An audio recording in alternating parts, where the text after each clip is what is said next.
Madrid side being able to press Celta, unless Celta just gets scared enough that they drop back in numbers and allow this type of possession.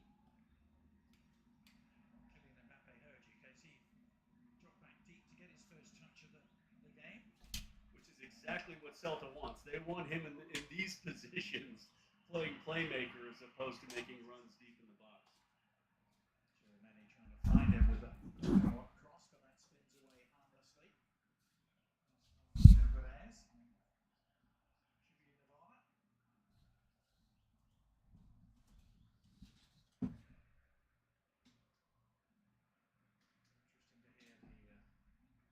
Chouameni today, because he's certainly been getting his fair share of attention, as in the press conferences too. Carlo Ancelotti has had to defend his playing of Chouameni as a centre-back. Yeah, it's always difficult for a player when they're being asked by a manager to fill a void, play out of position, do something that isn't comfortable for them because that's what the team needs, and then getting criticized for it. And it's always nice when your manager then sticks up for you and just kind of says, look, I'm asking him to do a role that's not comfortable. He's doing the best he can in this circumstance. And I think that's also a reason why today he decided to put, Asensio back there and put Chouameni back in a more comfortable midfield position. Yeah. There's Vinny Jr. trying to link with Mbappe, just stride behind it. Carl Starfelt able to clear for now. And Chouameni coming back into midfield means a rare night off, at least on the starting 11 for Freddy Valverde. Almost never see that.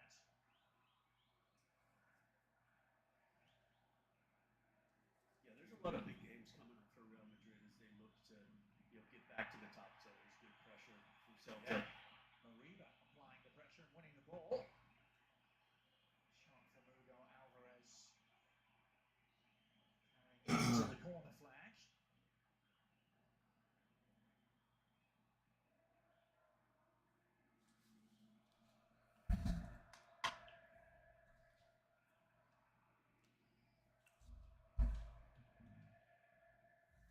Okay. Sorry. Sixth stream. But you know what? I was like, this year I want to be a little bit more consistent. So here we are.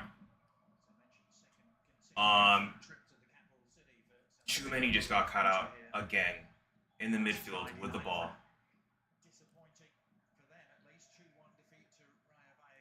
Slow start, obviously, for us. A lot of new players playing together. Not a lot of chemistry so far, but I haven't seen Kylian Mbappe touch the ball in like 12 minutes.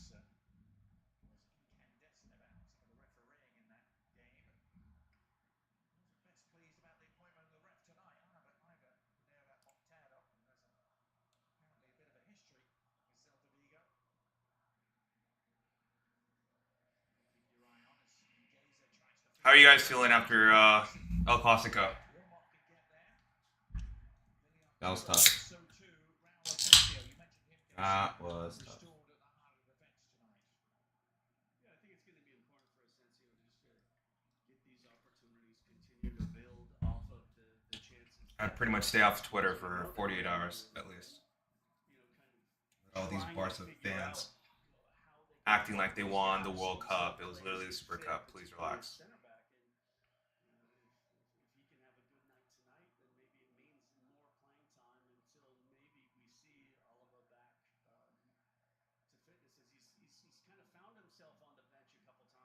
Ooh, Mbappe in. Play back.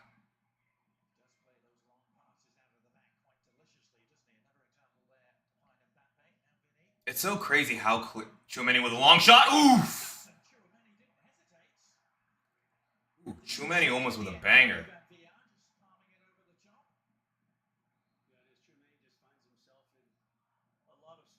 Real talk. All of a sudden, if Chouameni could have been doing this entire time, why is he now just starting this now? It shouldn't always have to be Valverde.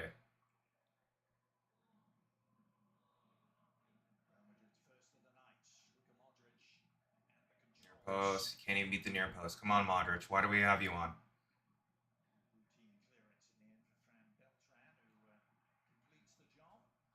You know how that came about? Excuse me. Was because of Asensio's long range passing out of the back. I don't know how it's so clear that he should be a starter for us.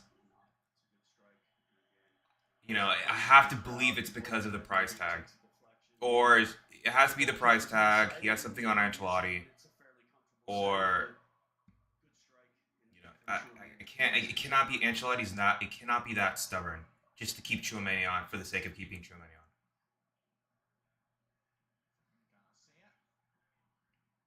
Oh my God, Vasquez. Oh my God, Vasquez.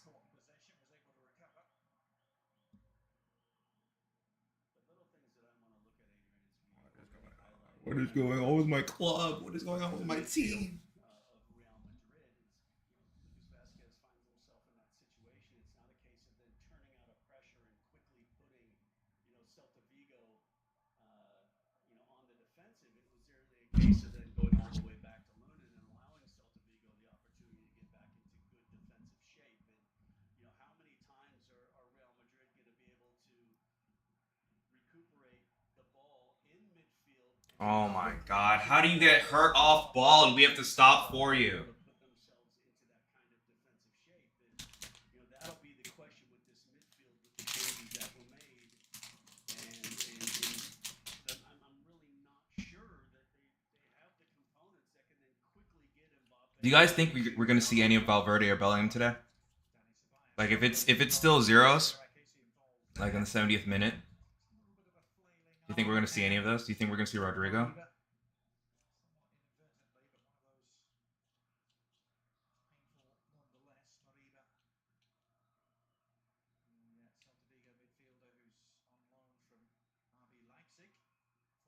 Brother, please, you got slapped in the face. Get up. Can we play? Come on, just get up. How about around the world? Yeah. On Football Americas the other day, we were talking about the three Americans that are kind of in the Barcelona. My guy literally got slapped and we've been here for 5 minutes. Even if you don't quite make it, You're offsides. Barcelona from their youth system, it still seems to be a great springboard for everywhere else. And there's another prime example. Yeah, that's not a bad thing to have on your CV, as a case. I'm sure it doesn't hurt. Ole, Modric. Look at Modric. Tangles. Ole. Billiards.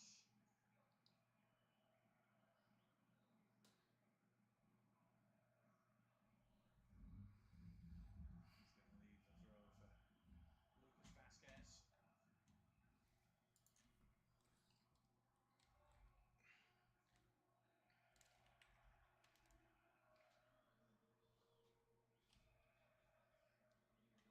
Real Madrid yet to really hit their attacking stride. Good ball by Rudiger.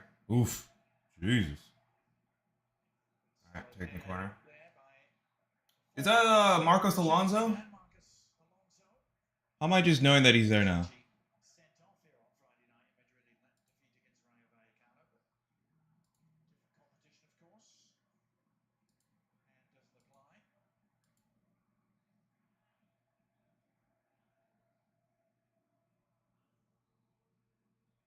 doesn't apply. Oh, good ball in. How do you miss that? Oh, Asensio was that close. It really was a fantastic ball from Modric and then a great first touch. And somebody missed their assignment. There's supposed to be somebody crashing at that far post exactly for that touch for Real Madrid. And I'm sure there'll be a little inquest at halftime about Head back. who was supposed to be in that space for the tap in. All right, this is it. This is Asensio's trial. If he does well, Ancelotti has no reason not to start him. And also, did you see the reports? The tweet from Mario Cartagena? Carlo Ancelotti's name was booed by the fans at the Santiago Bernabéu. Wow, it's pretty crazy. I'm trying to recognize my club again.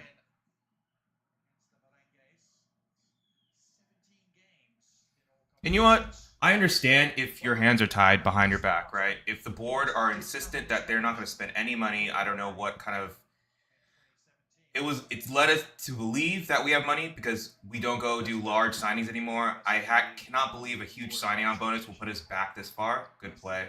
Oh, hey, ref. Okay, play safe, play safe. Lunin, well done, sweeper keeper. Yeah, I don't know. This is Asensio's good. Like, he's comfortable on the ball. Play him. They'll never play Mbappe. Okay, we'll take the foul. It's not, nope.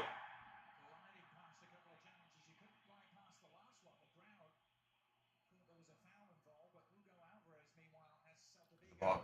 Okay, near post. Man, I don't know. This is not a Tchouaméni hate train, guys. Oh, Modric. That was dangerous. But he is so low.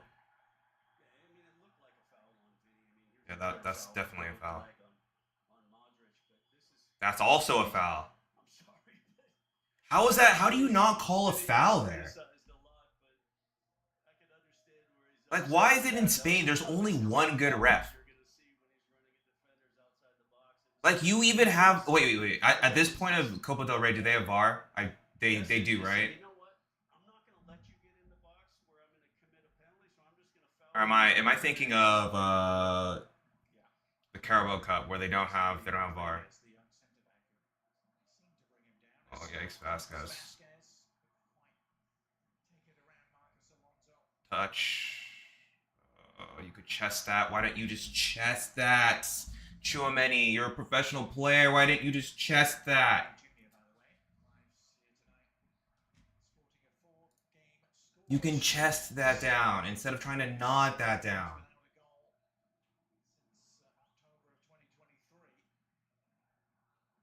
Rough. Foul.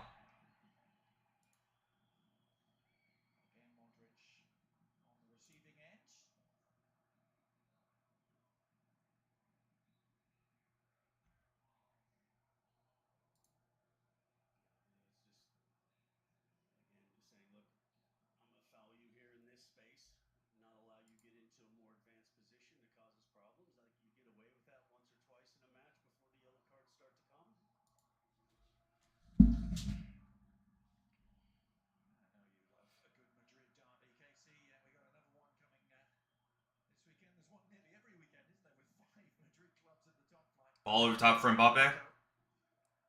Fran collects. Play him. I would love to see the stats of how many times that Vinicius passed to Mbappe.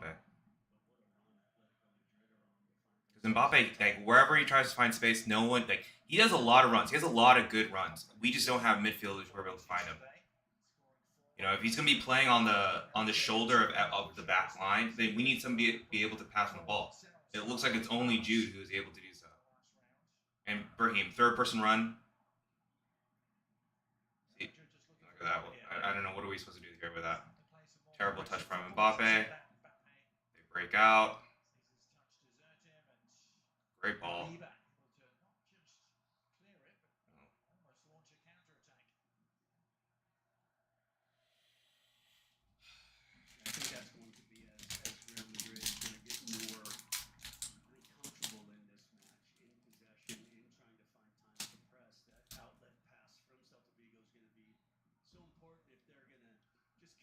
Don't mind me, I'm taking my vitamins.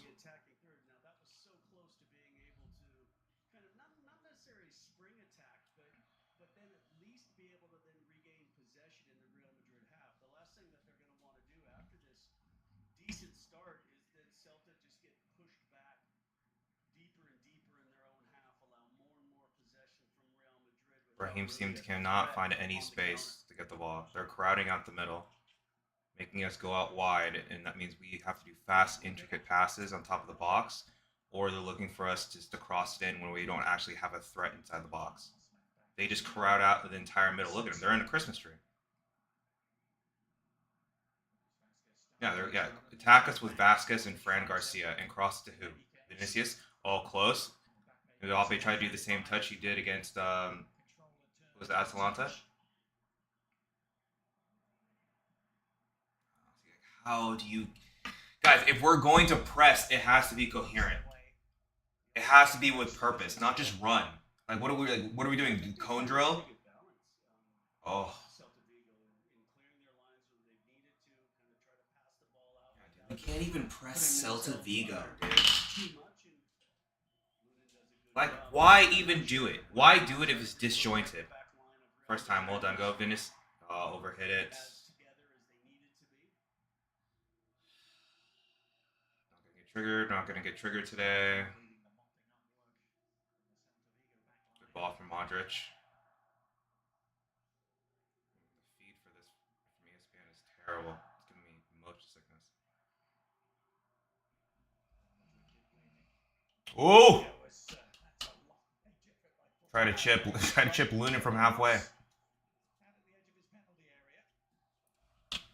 but Lunin for me is a goalkeeper that I think isn't extravagant in the way he comes out of his box. I think he does a good job of mopping up behind, but not at the point where you're recklessly off your line. And I think he had that covered pretty well from Iglesias.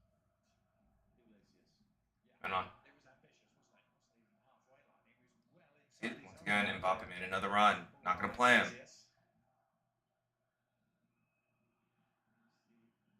scoring player out there for Celta Vigo. They're having to do without their legend and their leading scorer again this season, Iago Aspas, nursing a calf injury. Raheem, please move, bro. Please move. Chouameni to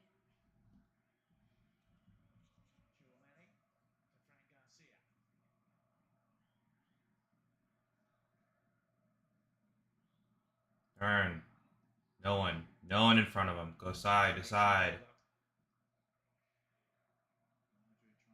And on. Good turn from Ceballos. See, that's the problem. We don't have anyone comfortable in between the half space in these half spaces. Well done, Mbappe. Like, no one's comfortable. So you know what they end up doing? They back up. They back out and go more lateral, so they have more time on the ball. So now we're playing floated balls over the top for Kylian Mbappe. Who's what, like 5'10"? 5'9", 5'10"?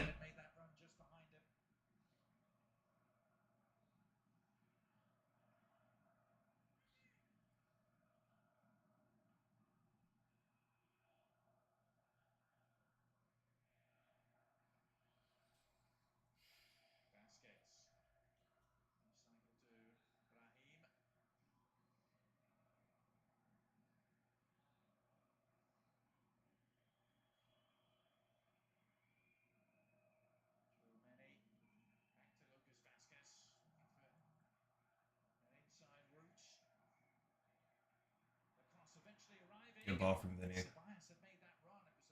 Raheem. Again, Raheem.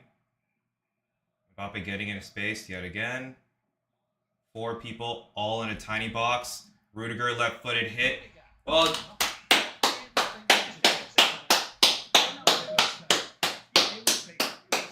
Patient build-up. It was trying to find that opportunity to get a run in the box, connect. Give Celta Vigo a lot of credit. Marcos Alonso, as you mentioned, made that key interception on a one decent ball in, and then as it fell to distance, Rudiger felt he was going to buy his ticket to the lottery and hit that left-footed shot from distance. I think we've seen enough. Raul Asensio is a starter. Undisputed starter. Now where you're starting to see spells of possession from Real Madrid. He's better on the ball than Chouameni. Brings a sense of calm when he needs to, but he also has that Ramos-like quality. Aggressive. There is a lot of aggression in his tackles. Letting what a ball. Mbappe. Mbappe's in. Oh. Yeah, we just don't have any box presence. We don't have anyone. We need a Joselu archetype. In the end, there was no need to go to VAR. Signs the dials are starting to be turned up a little bit here at the Bernabeu. Man on.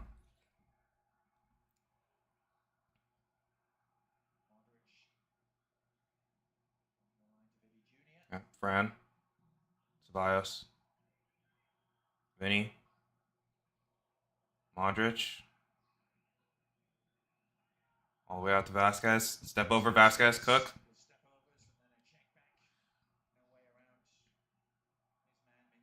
Oh, what a ball from Modric. Brahim, you're in. You play fast. Save.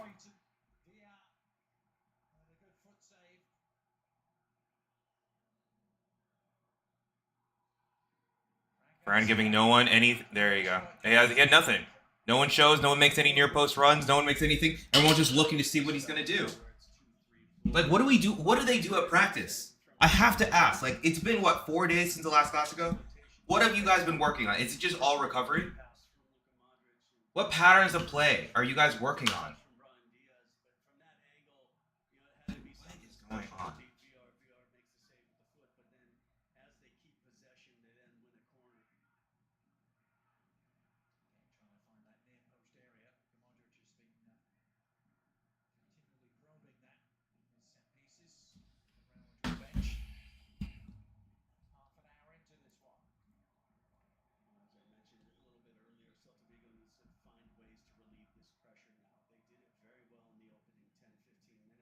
Vasquez, good touch. Well done for Ceballos. Ceballos. Well done from Maheen again to play Tchouaméni out wide. First time ball in is a poor one, but we'll take the corner. We're starting to apply more pressure. This is better. The more that Danny Ceballos is on the ball, the better it is for us. Because he and Modric are the only one that knows how to play those balls, like, you know, behind the back line. Or at least the ones that are line breaking.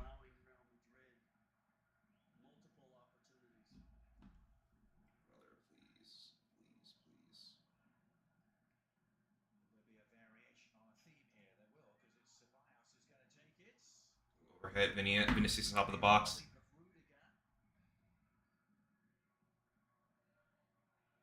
Dummy it. Ball in. I don't know why we're dumping crosses in, but, you know. Outside of the foot, poor cross from Tchouaméni.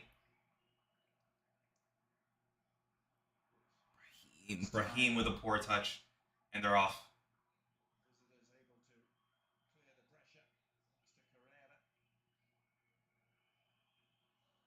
Oh, what a ball.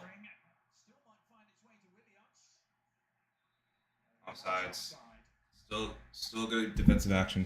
Yeah, that's part of the problem though. When you've had so much possession and you're putting chance after chance, or at least half chance after half chance, then when there's a mistouch from Diaz, people are out of possession. Play him. Oh, he could have played him. Vinicius was in. Trying to find ways to create space to open the scoring. Man on. I think that will be the one fear for Real Madrid until they get that opening goal, that they're going to put players out of position to try to find the space to get the goal. You have right here. There you go. Vasquez. The missed pass, then their defensive shape will be off, and Celta Vigo will look to exploit that. Vinny, check in to get the ball. Don't just sit with two people on your back right there. Do you want the ball? It's too much ball watching. Not enough movement. Your front line is too static.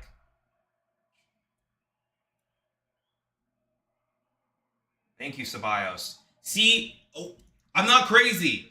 Look, he's even saying, give me the ball. What are we doing? No one's moving. He has to come back 20 yards to go pick up the ball. This is what I'm saying. If the D-mids, the central mids, they're like scared of the ball. Like they don't want the responsibility. Get onto the ball. Don't just look around for someone else to do it. Get onto the ball. Long balls from Lunin.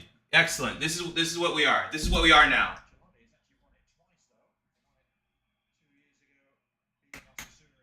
Yeah, they're whistling. Like, what is this?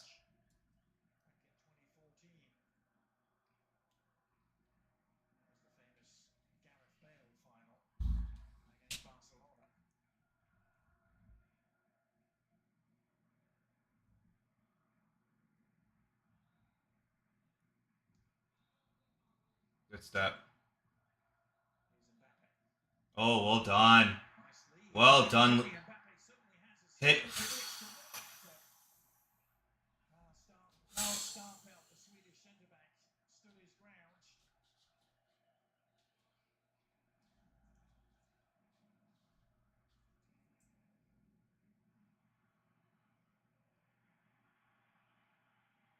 And Chumani takes the foul.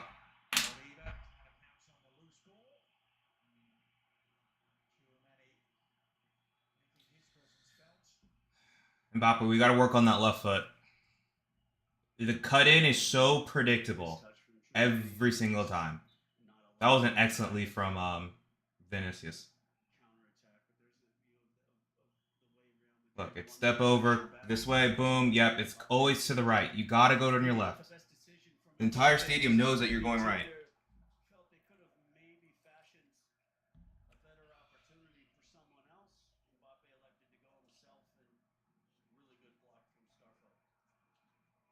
Okay, thank you. We'll take those. What are you doing, Chumani?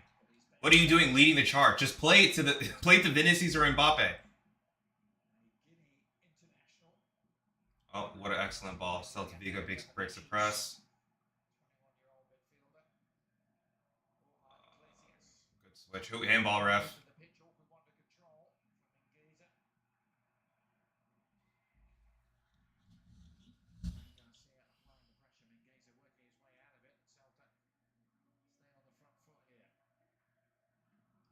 Back out. All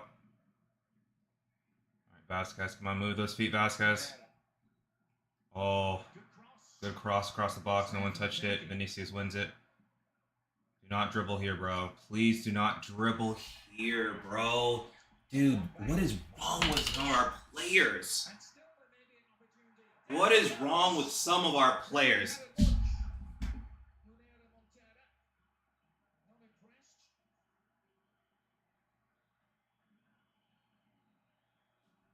I don't know. You guys need to tell me. Do we not have VAR? There's like no VAR for this, right?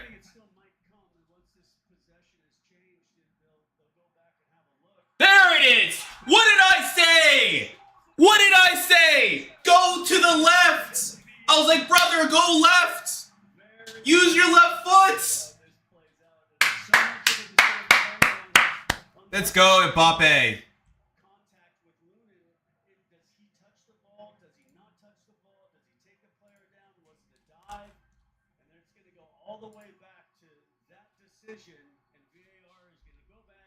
Okay, so they do have VAR for Copa del Rey. This goal at the other end is going to be called off, and a penalty is awarded to Celta Vigo. As it stands right now, Kylian Mbappe has his first. Okay, this guy. Oh, is that a PK? That's close. Come on, give me the replay.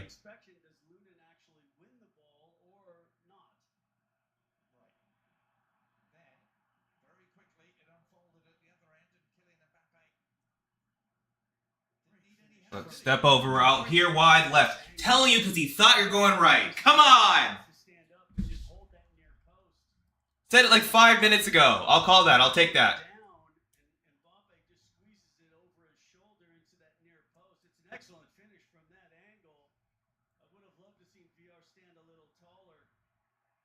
All right, come on, let's get back to the Lunin one. Oh, that's a PK. Oh, that's a PK, guys. Oh, that's a PK.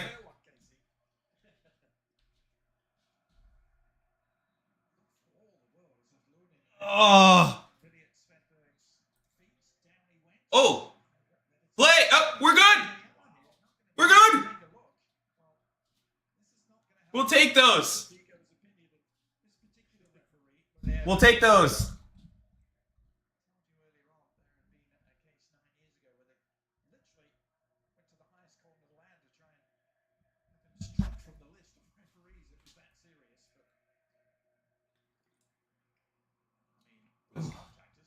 Oof. There's contact, and Oof. I understand. Villiers is playing for this. He's waiting for the contact, and he's All right. Well, leaving his legs in a. you know what? If they didn't call Vinicius that clear foul on Vinicius on top of the box, then I guess He can't call that I either. like the no call from a goalkeeping perspective. If that was consistently called. Oh, here. Oh, my God. Just play Vasquez. You guys know, you guys scared to make that ball? Well done. Mbappe again. Take him on 1v1. You got this. You don't win it. There's contact either if it's that you initiate it or the player initiates it. Almost always, the penalty is called. But I like the idea that the referees are seeing a player who is trying to initiate contact with the goalkeeper. Yeah, I'm not sure about that. But what I will say is though, I do like how they didn't stop the play. Let the play continue. Like I said, there was momentum. Ref. Well done from Modric. That's better. That's what we need more of. Raheem, this is... Oh, no, Fran. Oh, well done, Fran. All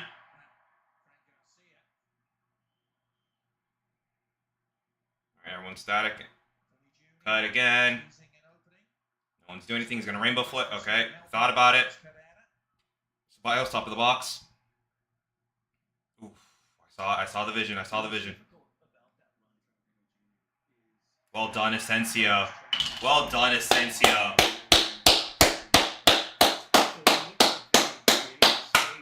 That is my defender.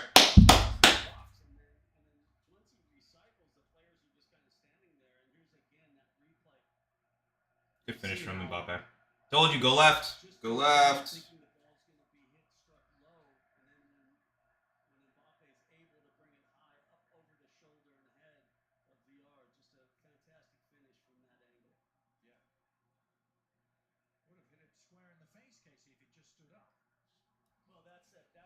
That's that difficult part because then you feel if you're straight-legged and standing up high, it's easy then just to hit the ball low past your legs before you can react. So you're always kind of trying to play, both sides. And on that side, the goalkeeper paid the price for protecting the ball low and Mbappe able to put the ball high.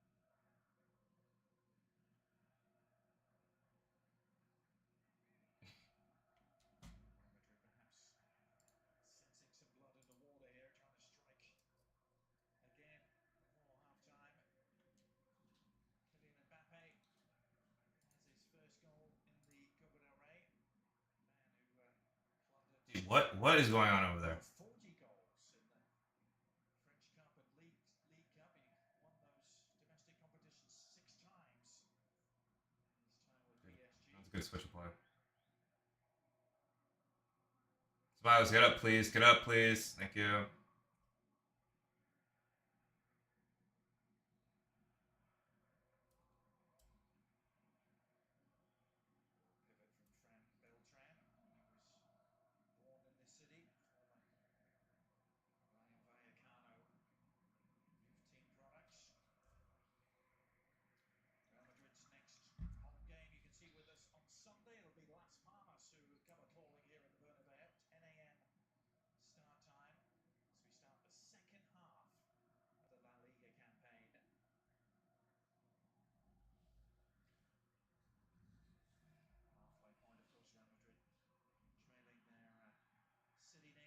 All right, they're getting some possession on our first. Oh, what an excellent ball.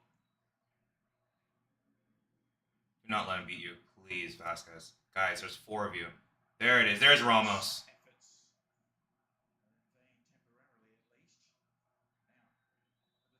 Well done. Well done.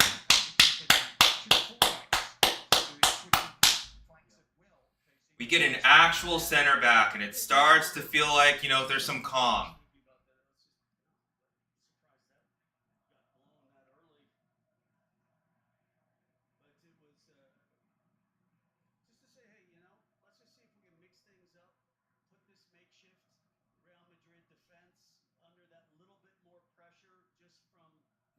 You can play out of this. You play fast. You can play out of this. It's too...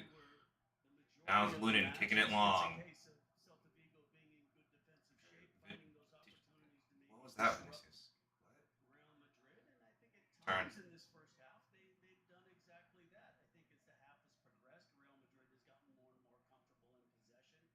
Vinny dropping back. Ref, you're not gonna... Ref, that is a clear foul.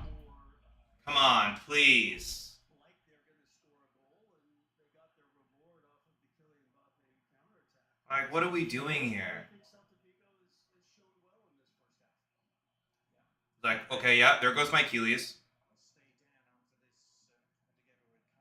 I don't even understand how you don't call foul on that. What, like, he doesn't even, he goes through the man.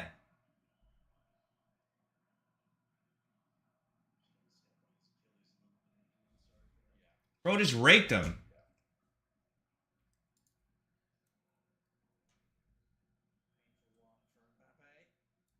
Yeah, metal studs on the back of his Achilles is nuts. Celtic centre-back, and he made his Champions League debut in this stadium against Real Madrid. A 5-1 defeat, though, for Celtic back in November of 2022. And it's 2 minutes of stoppage time being added on here. Mbappe. I think it'll be interesting, Adrian, just as Mbappe just, kind of gets himself back to his feet, just kind of what this second half looks like with the amount of matches coming up for Real Madrid, with the with the 1-0 lead. Does that change maybe some of the changes that Ancelotti was thinking about either at halftime or at that always the 60th minute when you look to see what the bench is how they're warming up and how that's going to look, because you mentioned how it hasn't been the best competition for Real Madrid in recent times, and are they looking to say, Oh, look, well we done made from some Ceballos. Good press from changes. Ceballos. We've been able to bounce back from that difficult. Don't let him play out. Excellent. See, that is a press. Well done. Now play him. Go, Vinicius. Go. Left footer shot and weak. Okay, but that's a press. See what happens when we get a little bit of a press. Those are the situations that we want.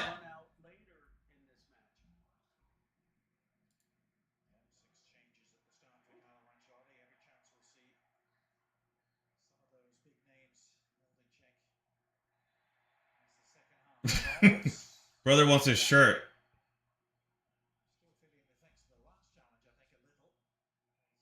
Yeah, dude, are we playing football or what are we doing here? With a kind of a Chouameni old school tackle that you don't see as often as we used to, with both feet coming off the ground, wins the ball. The referee elects to, just before the 2 minutes were up, found a good opportunity to blow the halftime whistle.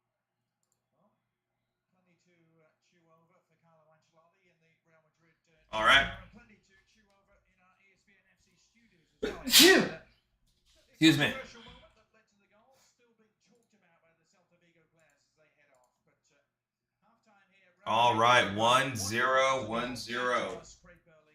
And Luis Garcia after these words.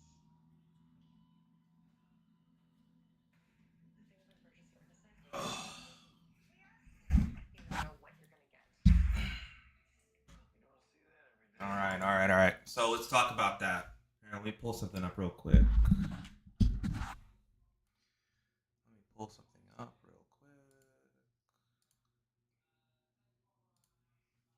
We'll go through each one of the players. Talk about what we like, what we don't like. And yeah, we'll move from there. Oh, there's no way. Man U's losing to Southampton. No way, that's not true, is it? Oh, it is. That is embarrassing. That is embarrassing. All right, let me get to Real Madrid. Real Madrid.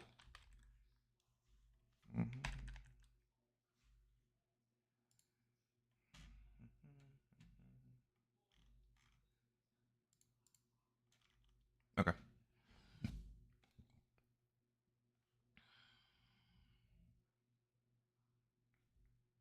Oh.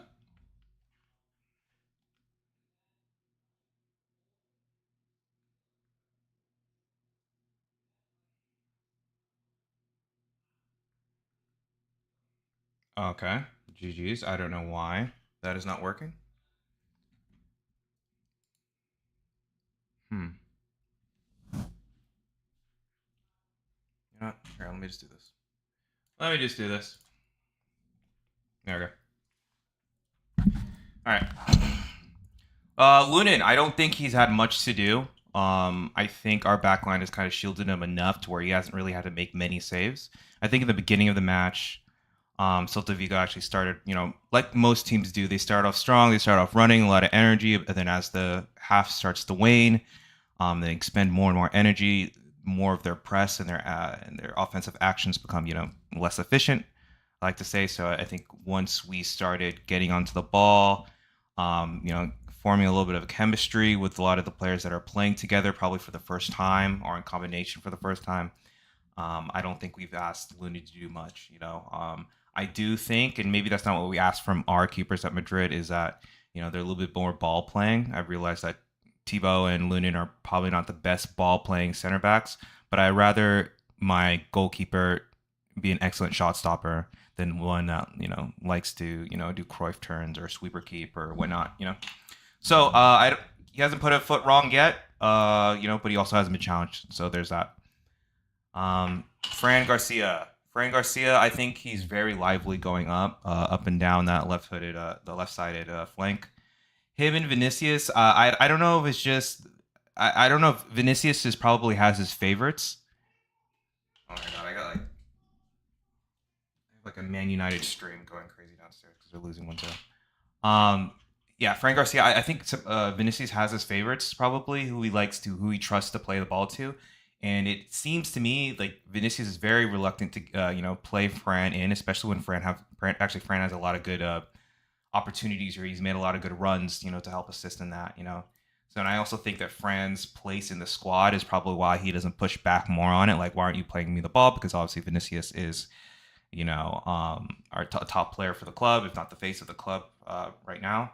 So, you can't really, go out.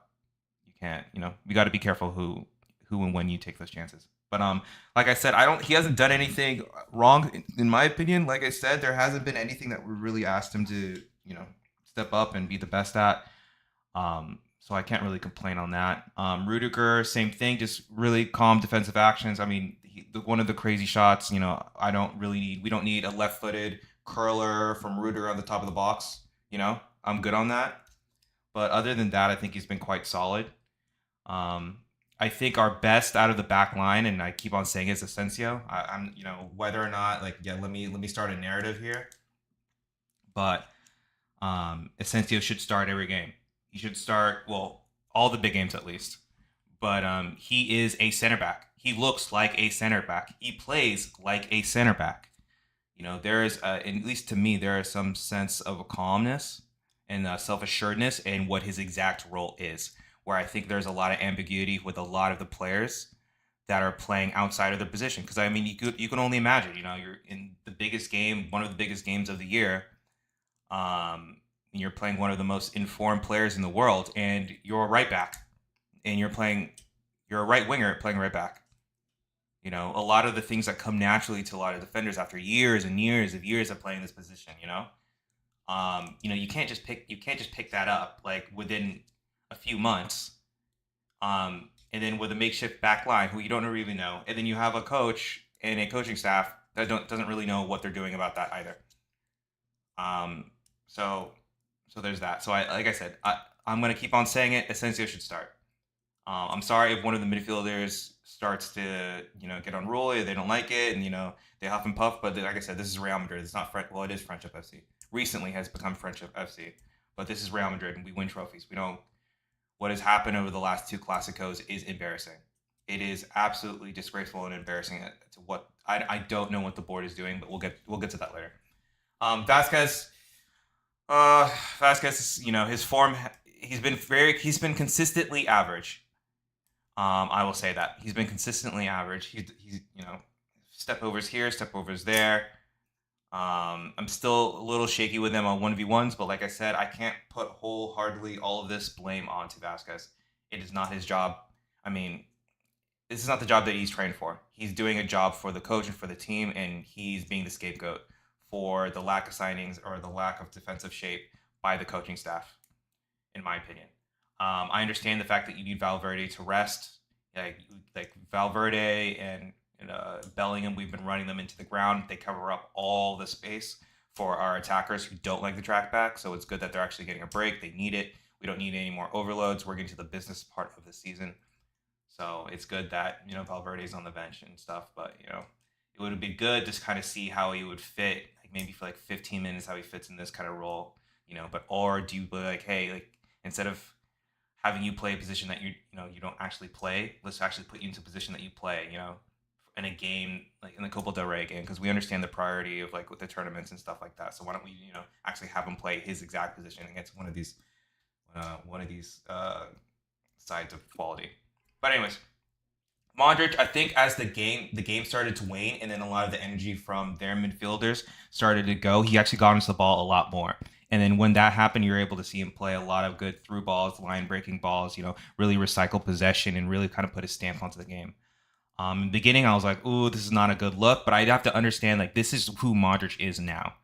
And that's why I always think that it's for me, I think it's better for him to come on as a super sub, like in the 65th minute, not at the start where everyone has fresh legs and, he just doesn't have the legs to do that anymore. But the quality is quality, quality won't leave you.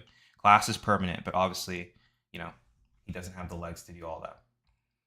Tchouaméni, like I said, I'm going to keep my criticisms low because he hasn't had a consistent run of form in his actual preferred position. But we can also have another conversation about that probably after the game is what exactly is his preferred position? And I think we have enough time. It's been 3 years? This is his 3rd year, I believe. And I'm not exactly sure what it is. And I don't know who to blame. Do we blame Tchouaméni for not advancing in his role or is standing in the team? Is it the coaching staff for not having good tactics to help? Some players are kind of like, let's let them play. Other ones need a little bit more rigidity with tactics and shape. So I'm wondering, is that what it is? Is he a 6 or is he an 8?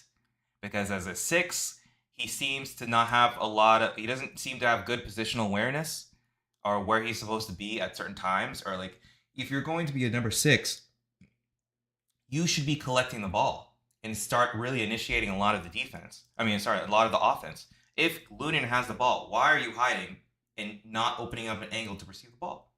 Okay, if that's not the case, if you don't have good, defensive positional awareness, you're kind of late on tackles, you're not the quickest, you're not a deep line playmaker. So I'm starting to get, like, what kind of profile are you?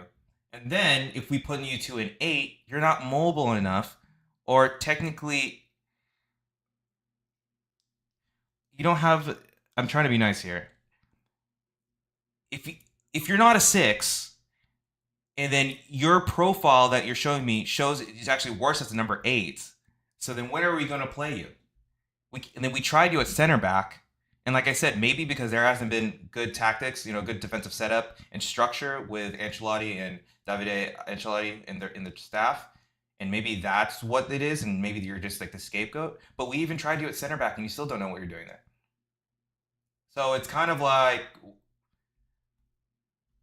we've run out of spots to put you because you can't play an 8 because we have a breadth of 8s.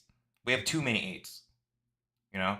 We put you as a 6, and 6, you're getting beat out by Camavinga, and I'd probably even have Valverde in there before you, and possibly even Dani Ceballos. So, we're getting to a point where I don't know what to do with Tchouaméni. I'm not saying like we need to sell the person. Maybe, I like Tchouaméni. I have multiple of his jerseys back there, but he has not developed, I think, since he's been here. But that's conversation for another video that we can have. Ceballos, I'll just start speeding this up because I think the game's coming back. I think Ceballos is having he's having a good game. Like I said, when they stopped pressing as much and we were able to kind of dictate the flow and the tempo of the game, especially in the second phase, I think, like I said, I kept on saying, Ceballos is a breath of fresh air for the kind of midfielders that we have.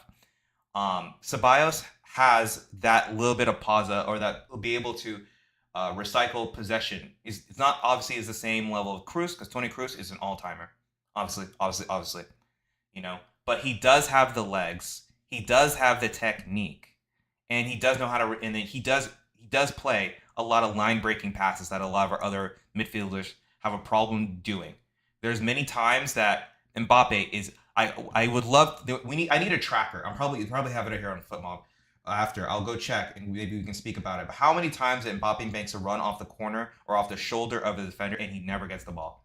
And I don't know if that's because the angles are too tight or maybe his runs are a little bit too straight and there's not enough, bend in the run, or is it just because the technicality of our midfielders who are more of 8s than 10s and who can't make those passes? The only people that I really see it, I've seen Raheem do it a few times, but this game I think he's having a poor game.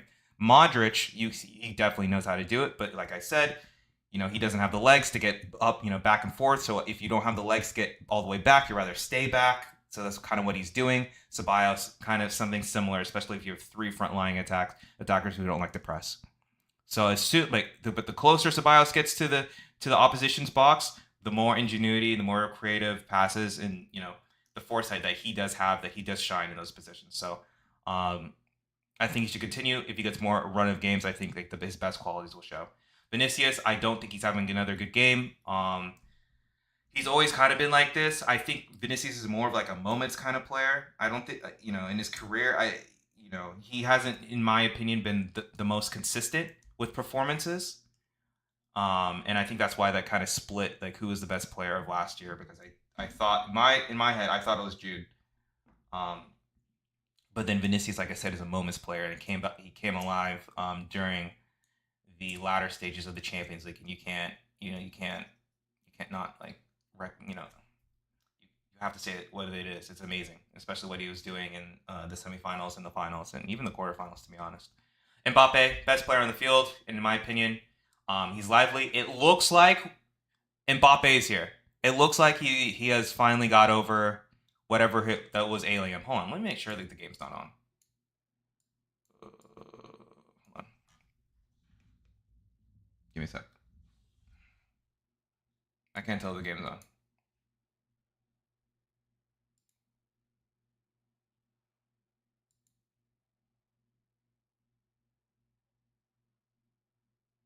Okay, what happened to my feed?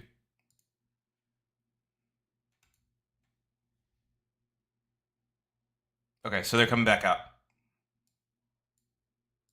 All right, let me just finish this. Okay, so yeah, Mbappe. It seems like he's back. This is the killing that we signed, and we need to see more moments like this. I do believe that he's been trying to take the game by the scruff of his neck for the past 2 games, and at least he's doing this when the other ones are seemingly falling off a little bit. Jude, I think it's more of an overload rather than a dip in form. I think, what was it, like the game before, I think was it against Mallorca, where he went down and he was holding his left, I believe it was his left hamstring. So I think it was an overload for El Clasico. He can only do so much for so long. We cannot continue to run these players down.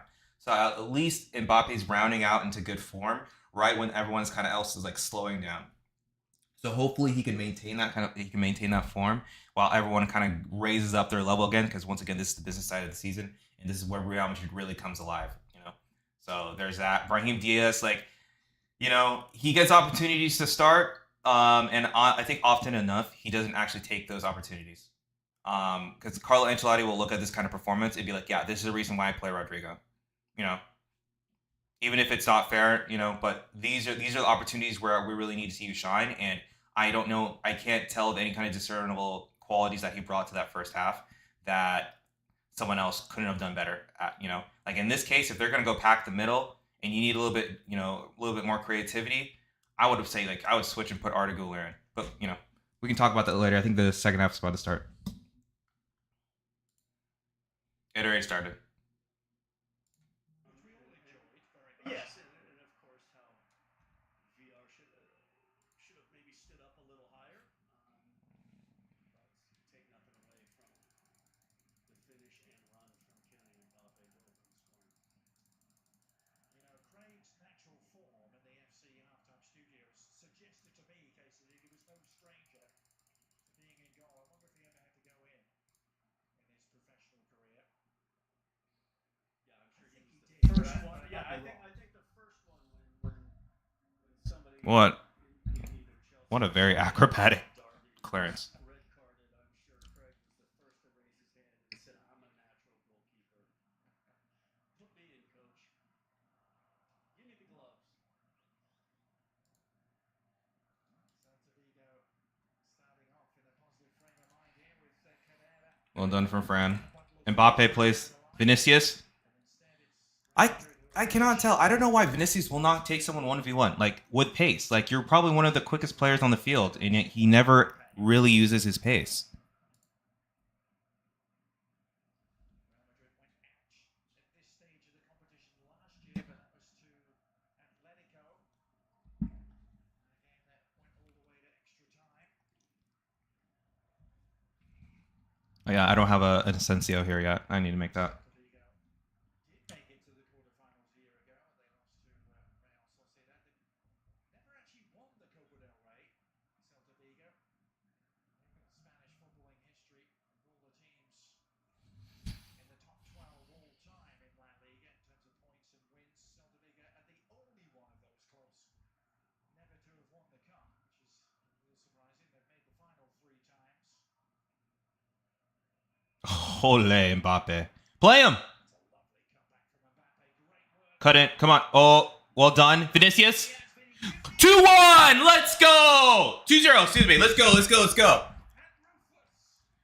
Well done. As soon as I said Brahim wasn't doing enough, he gets an assist. Well done. Good start, especially when Celta had some sustained pressure. Like most teams do. Like, you know, beginning first 5 to 10 minutes, it's a little shaky because, you know, they're really pressing, they're putting a lot of energy into it. So it's good that we got a goal, we're able to break. This is all Mbappe, yet again. Mbappe, once again, beats his man, plays the ball over top to Brahim. Brahim understands, plays it off to Vinny. First time.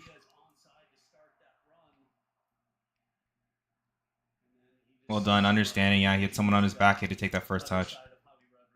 It's actually not even the greatest of finishes, but, you know, still, well done. 4 matches without scoring. If Ron Diaz's run was indeed onside, then Vinny breaks that dry spell. Yeah. Lovely, calm finish, wasn't it?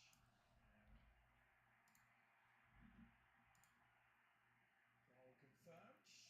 With the referee pointing to the centre circle. Brahim Diaz obviously had managed to stay onside, playing the crucial part in the build-up. And the 2 big names on the score sheet. Ole Vinicius. And now Real Madrid looking to flourish, perhaps.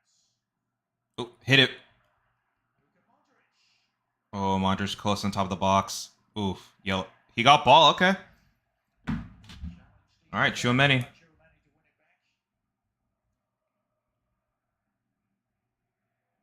now it's going to get interesting for Celta Vigo. I was surprised they had that high line to start the second half. I thought if they kept them... Yeah, that is brave of them to actually have a high line against, even if, and not even if. I mean, you all 3 of those players, like Brahim is rapid as well. Later in the match, but this 2-goal cushion now from Real Madrid, it's going to be so difficult for Celta Vigo to get themselves back into this match without then exposing more space in behind to allow Real Madrid to maybe even expand this lead even more. Oof.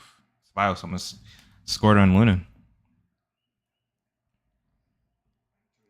Well done, well done. We're trying to see the spaces. Well done, Ceballos. There you go. See, Tchouaméni. That's what you need. I won't even say you have to drop in. That's another thing. You don't have to drop in between the 2 center backs to pick up the ball. You know, at that point, both of your roles are redundant. I need you to, on the half turn, find an angle to where he's able to play you, and you're able to turn on the half turn for a line breaking pass. Like, he keeps on because he's not comfortable with receiving the ball, like, you know, to the back of to the goalie. Like, he doesn't like facing back to his own goal. What he'll end up doing is he'll pull all the way back and then just receive the easy pass and then turn forward. Where it's like our center backs are good enough to be able to make that pass. What he needs to do is a line breaking pass, some verticality. What a turn! What a turn from Mahim. Maybe some more comprehensive performances, which is the expectation when you're at Real Madrid. Yeah, you know you're going to have. And then turn. See, look like that turn from Ceballos. Still, with the firepower that Real Madrid has, Mbappe's feeling it. He's feeling it. every match is going to be. No foul, no foul, but good stuff, good stuff. Just keep on press. Just press. Oh, bailed him out. But that's good. That's what I like. At least I like that. It's like you're seeing Mbappe come in checking back into the ball. He checks back to get the ball. That pulls the defender that's supposed to be with him. That leaves a space. Look at that. I mean, it was Brahim. If he had a better touch, he would have been in. But still, I like that idea. At least it looks like there has been some patterns in play. At least some tactics. At least at some point, because I think that's the second or third time they've tried doing that. Good press. Good press. Oh, what a ball. What a ball from the Celta defender. Dude, what is the bit rate for this game? Ooh, Mbappe's feeling it.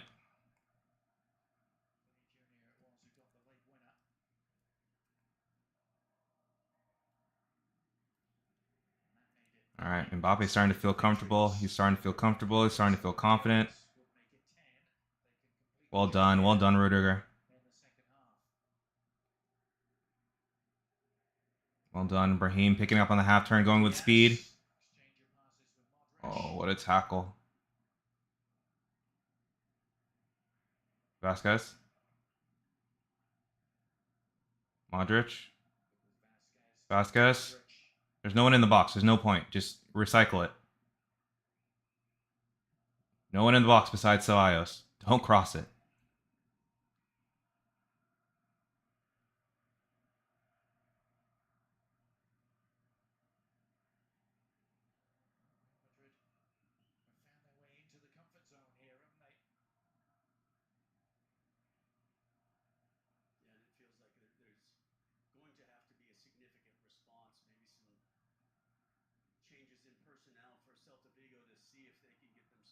Ole, well done, Tchouaméni. That's better from Tchouaméni.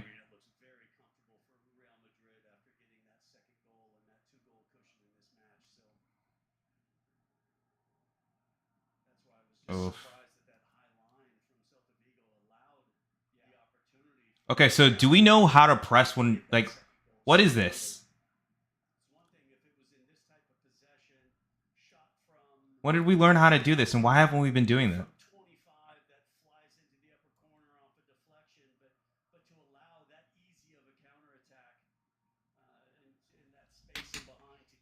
Tchouaméni's having a decent game.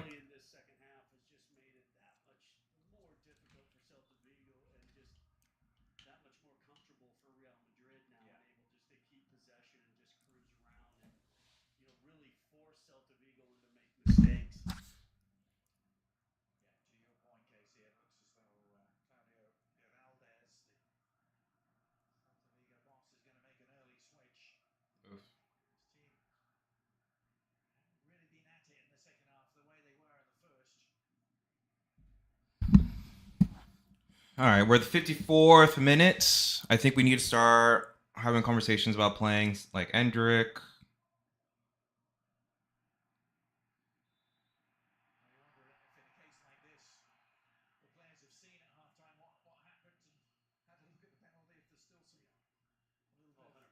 Arda Güler needs to be getting some minutes here. Ancelotti, we're 2-0 up.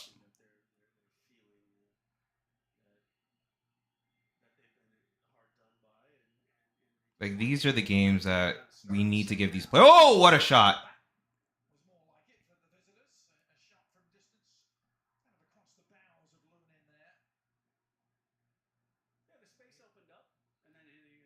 All right, 2 subs.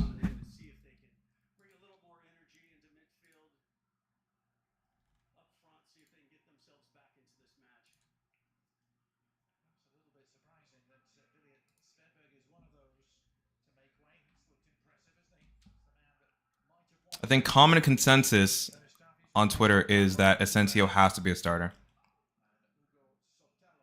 Everywhere here, it's like, it's just... How the hell does Asensio not start for Real Madrid? Undisputed starter.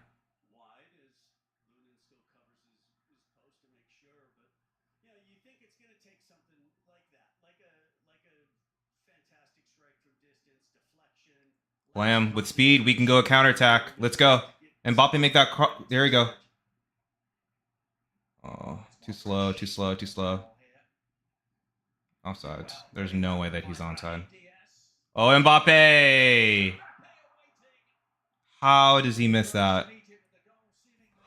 How do you miss that? There's no way Brahim is onside. Oh, he is. The defender does a good job and just puts his body into him. Or did he just miss? I think he just missed. Oh, what a ball. Well done. Good recovery pace from Fran Garcia. First time. Well done. Uh-oh. Hello. What are we doing? All right, okay. Now we're messing around here. We're messing around here. What a sit. Well done from Tchouaméni. This might be Tchouaméni's best game this year. Well done from Tchouaméni.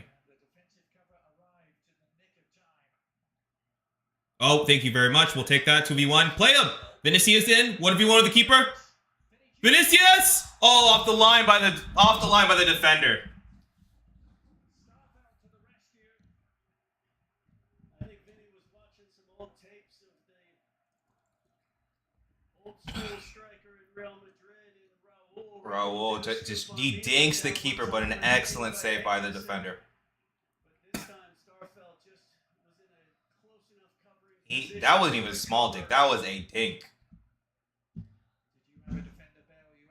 Well done. Good on you.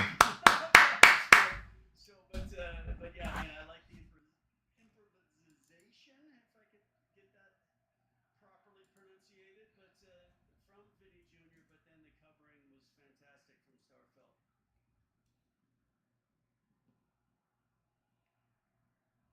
Reports say that Tchouaméni went to the locker room in pain, and the club doctor talked to him. I think that was at halftime. So I wonder, it must not be that serious, but even if that's the case, I don't see why we can't play our other players and not play players that are clearly hurt. It sure looked like a foul that the referee allowed to continue. Ole. Is that Mingueza? Isn't he like the right back? Just took one touch too many, needed to spread that wide, and Celta Vigo were, I think, in the positive numbers to be able to see if they can fashion that goal to get themselves back into this match, but as the touch took too long, then the interception came.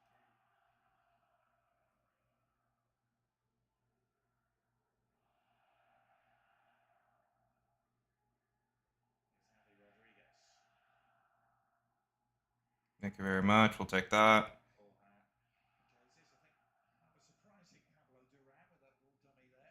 It was a good look from Vasquez. I think Ancelotti now is just saying, look, you're 2-0 up, keep possession. You don't need to find the killer third. If it's open, fine, but Easy ball to Fran. Fran turn.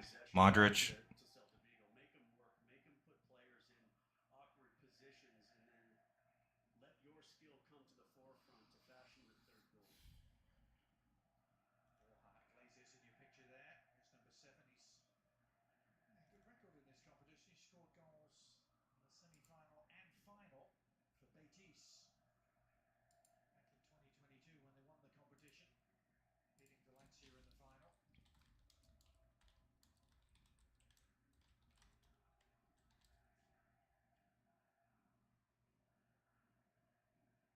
Valencia in the final. Ooh. First time out, Lennon. Good defending from Fran Garcia. He just read the play well, dropped back, and cleared the danger. And the late foot left in from Mariba. Ceballos on the ground.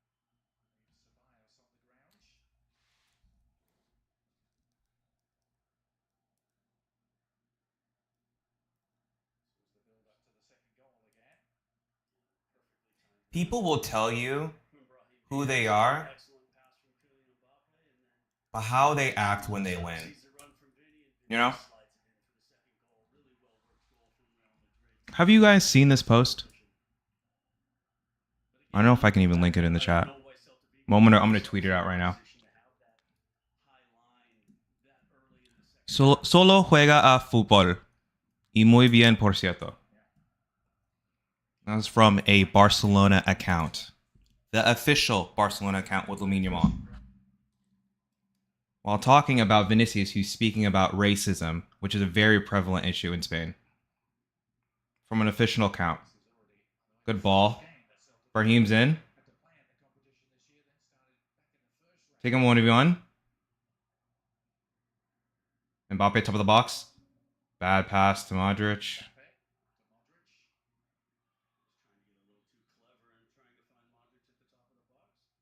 Yeah, a little bit too much. Ball in. A little bit too much for Mbappe.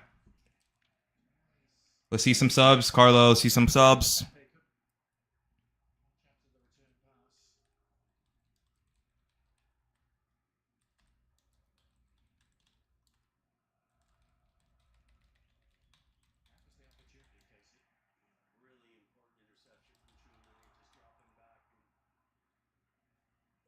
Apparently, I just missed an Mbappe shot. The cameras didn't even catch it.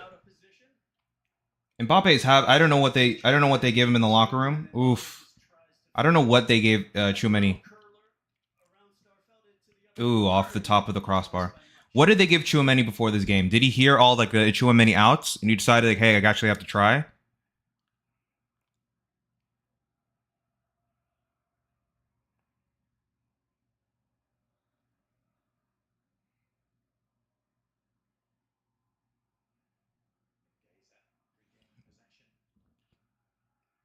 Good stuff from Vasquez.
Good clearance out by Tchouaméni. All right, Ancelotti, this is the time you start doing subs. We have a game on Sunday. Start doing some subs, please. What's up, Shibby?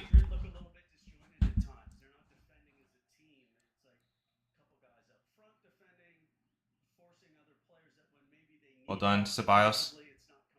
Oh, well done. Mbappe got it. Brahim again. Brahim's in. Go.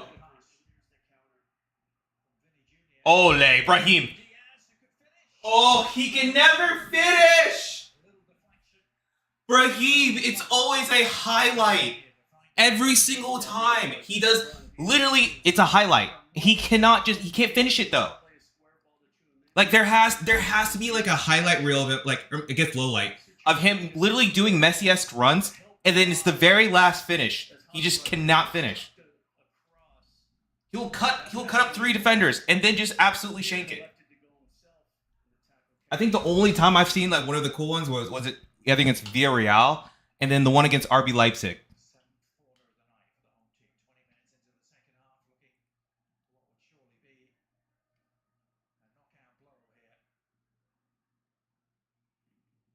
What is that corner routine? Like, what are we even doing? What is that?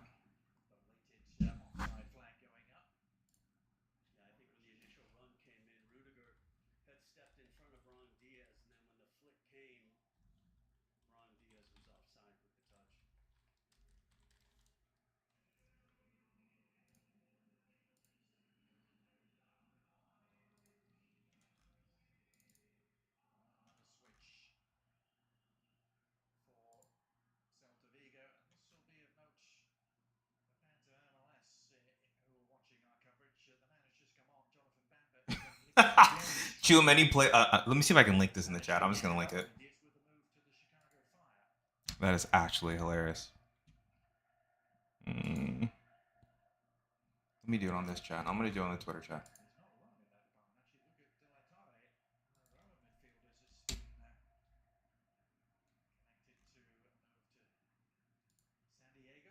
Bling does work.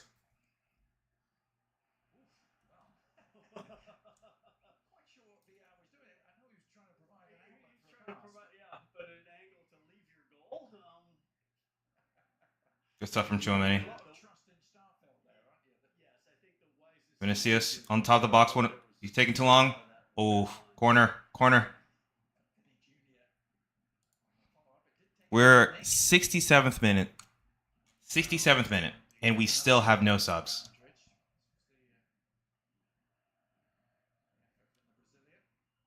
No Arteguler. No Endrick. And a Copa del Rey. We're 2-0 up.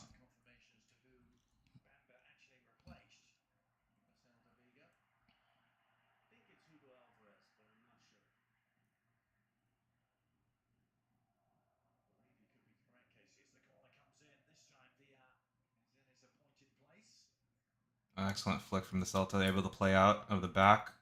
Mingueza. Oh, watch the follow runner.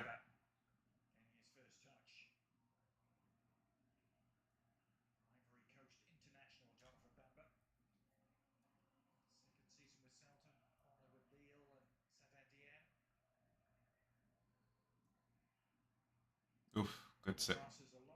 Good clearance from Rudiger.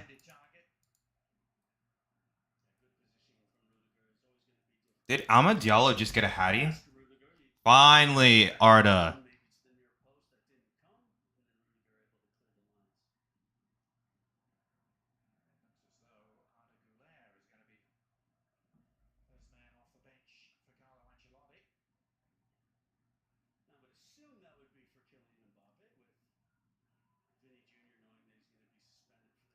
Lunin with a poor clearance. Top of the box. Oh, what a shot. And that's a good save. Well done, Lunin.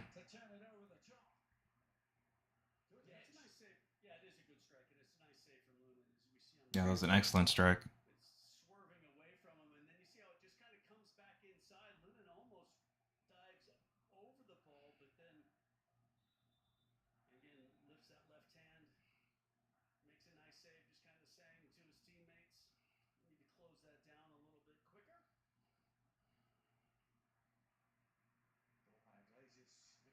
Needing a change of footwear. And that will provide Carlo Ancelotti with the chance to make the changes. Danny Ceballos is going to be one of those departing. Camavinga and Arteguler coming in.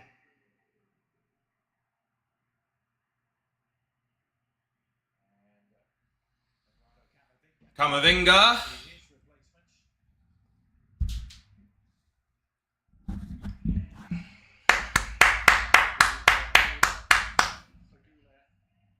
I know, finally, we're finally seeing some stuff. But that's not even a problem. It's like Arteguler will go and oh, Marcelo and Enzo. Legends. Yeah, but the thing is, what was that? What is going on?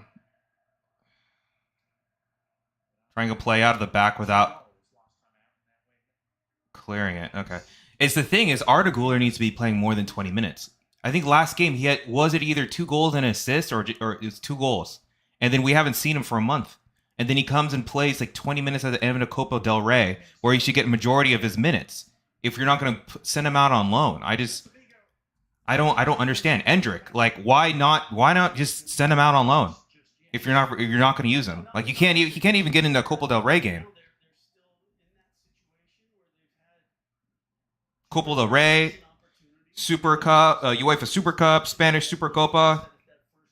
Like we've run out of small tournaments for him even to play. And you have Mbappe going to play like a full 90. When you had like a full 90 what, 3 days ago?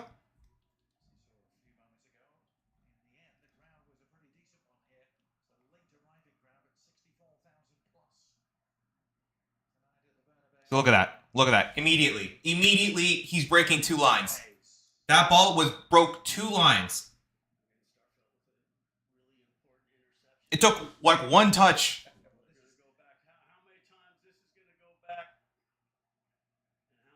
I actually kind of want to see what the Man United game was, because I was watching Mark Goldbridge before, and it sounds like he was going crazy downstairs. Or my other computer.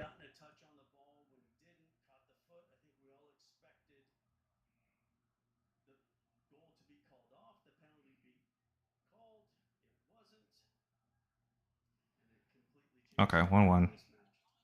No, 3-1. What happened at the end of the game? In like the last 10 minutes, like 3 goals were scored. That must have been a good reaction. They were losing, and I think they had a 3-goal comeback. I think it was Diallo too. Also got a hattie.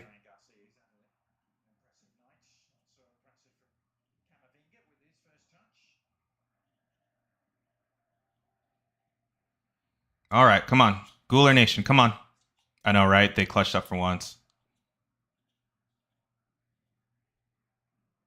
Oof! Oh my God, Lunin.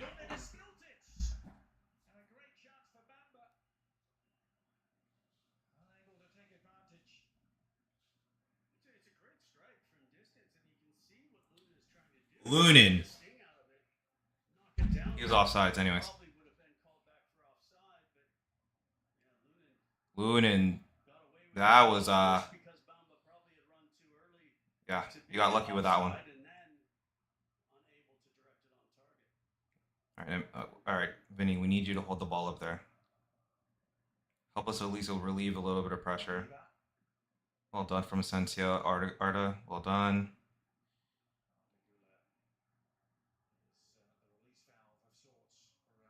Look at that. Look at that technique. Turn. Well done. See that turn from Modric right there? It's something that I think Tchouaméni really needs to work on. See, it's a half turn. Oh, Mbappe? Oh. That half turn was able to get him out of that pressure. Be able to do a line breaking ball, then once again we're already on the opponent's box. Oh, call the foul. Thank you. We'll take that, ref. They like fouled him 3 times. Like foul. Foul, foul.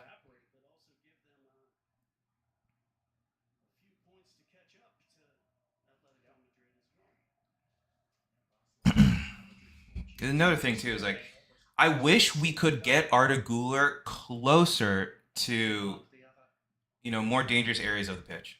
Like every single time he's like doing a shift covering, and he's literally on top of Vasquez and trying to do like a 30-yard ball, or trying to combine with one of the defenders, get the ball out. I need to see him actually the ball top of the box, or if he's going to be playing like the 3, I believe they're playing a 4-4-2.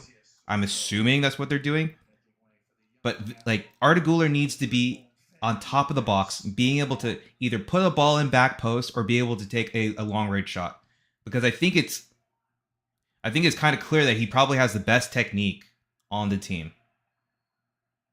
Like, we need to see him in more dangerous areas, being able to play people in. Like I said, he has the ability to do line breaking passes, through balls, as well as long range shots, or he has excellent set piece delivery.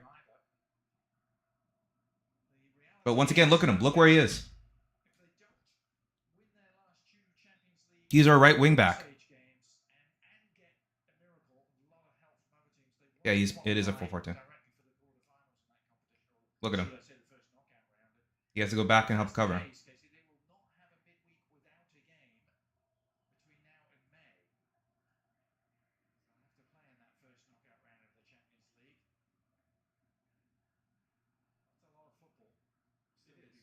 Yeah, did you guys hear that? I believe the announcer said that we won't actually have... Oh, look, they're icing Ceballos too. We won't have a week where we're not playing in midweek until May, if we continue with all our tournaments. Oh, Fran. Lost concentration from Fran. They're breaking. Kamavinga, why do you allow him to go back inside if he is already going outside? You position yourself to where he's able to go back inside. Well done from Mbappe. Turn. Oh, somehow it goes to Vinicius in. Goaler! We'll take those. What is it? I'm telling you. Goals per appearances, I don't think there's anyone better. What did I say? Put Goulart in those dangerous positions. He always pops up. Let's go.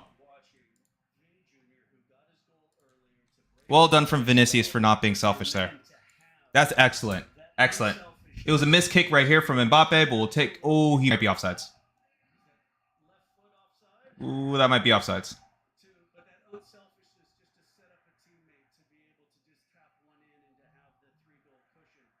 All right, ref, let's start it. Let's just start it up again. No need to look. Come on. Excellent, too. Opposite foot, too. Weak foot. Uh-oh. My phone is, it's vibrating. Uh-oh. I know what this looks like.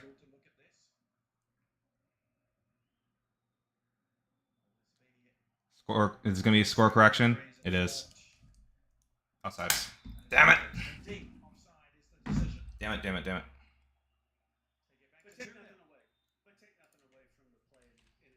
Don't worry, Goulart, you'll get another one. Oh god, look at that, dude. Toe offsides. Okay, there we go. Alright, Lukita.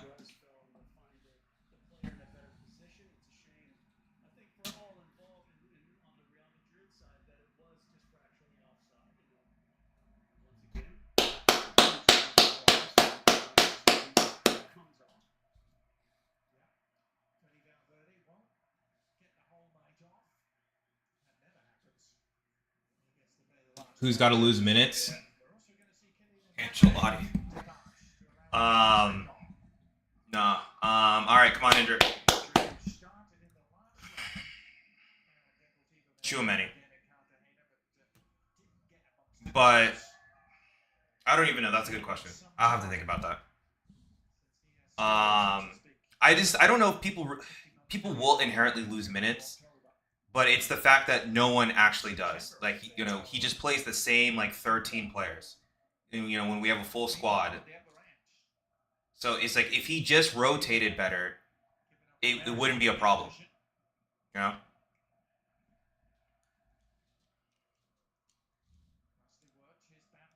Rather than using seniority, actually just play with players who are in good form.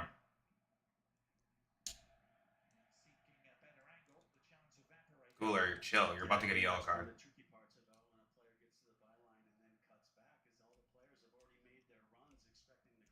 But like I said, I don't like how Ancelotti actually has him set up to where Goulart is essentially playing a right wing back rather than being a third in the front three. And I think that's just something that ends up happening even with Rodrigo. He's this, not the scapegoat, but he's the one who's going to have to do the running because Vinicius, you can't ask Vinicius, you're not going to ask Mbappe to do that running. Or that much running.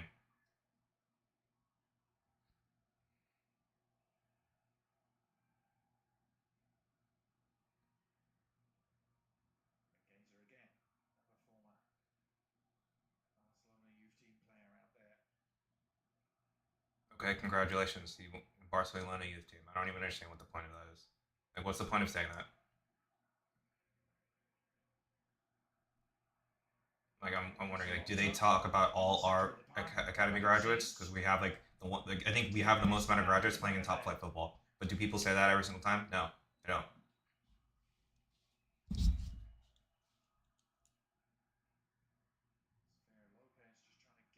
Well done, Fran. Well done, Fran.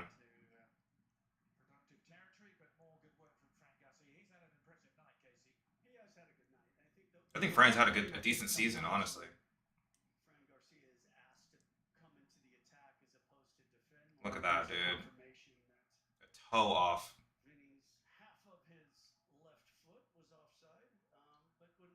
he is asked to kind of put himself in higher positions.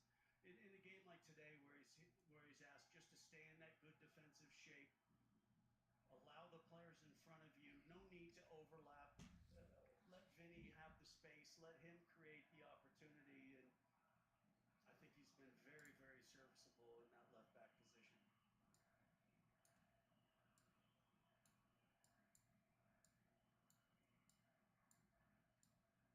Hello? They have been duking it out, isn't it? All the talk about who might arrive for Real Madrid seems to centre around fullbacks at the moment, Casey, with Trent Alexander-Arnold, Alphonso Davies being mentioned in dispatches. Yeah, but we also talked about how the squad size. Who's on that midfield? Camavinga? Camavinga's in. There needs to be, particularly I think in the center back role, a little bit better cover, and so that if you do bring in players that you're expecting to be starters, you still have to have your squad depth, as we're talking about with the amount of games that Real Madrid is expected to play year in and year out, and go deep in every competition they're in. Oh my God, Camavinga. Bad one from Camavinga. Can they exploit it? It's Bamba with the Camavinga, bro. And Celta Vigo are not going quietly just yet. Camavinga, man. Jonathan Bamba. Maybe on his way to MLS. He's just scored for Celta Vigo to bring them back into contention. But what did we say? Was it going to be a situation where it was a shot from distance, a deflection, a free kick, or was it going to be a mistake? And in this case, it was a mistake. And Real Madrid have gifted Celta Vigo this opportunity. Yeah, give them a lifeline. Now I'm a dumbass and the one that's like, yeah, we should probably do subs. Camavinga, pull your head out, bro. I believe it was, wasn't it? That was free game.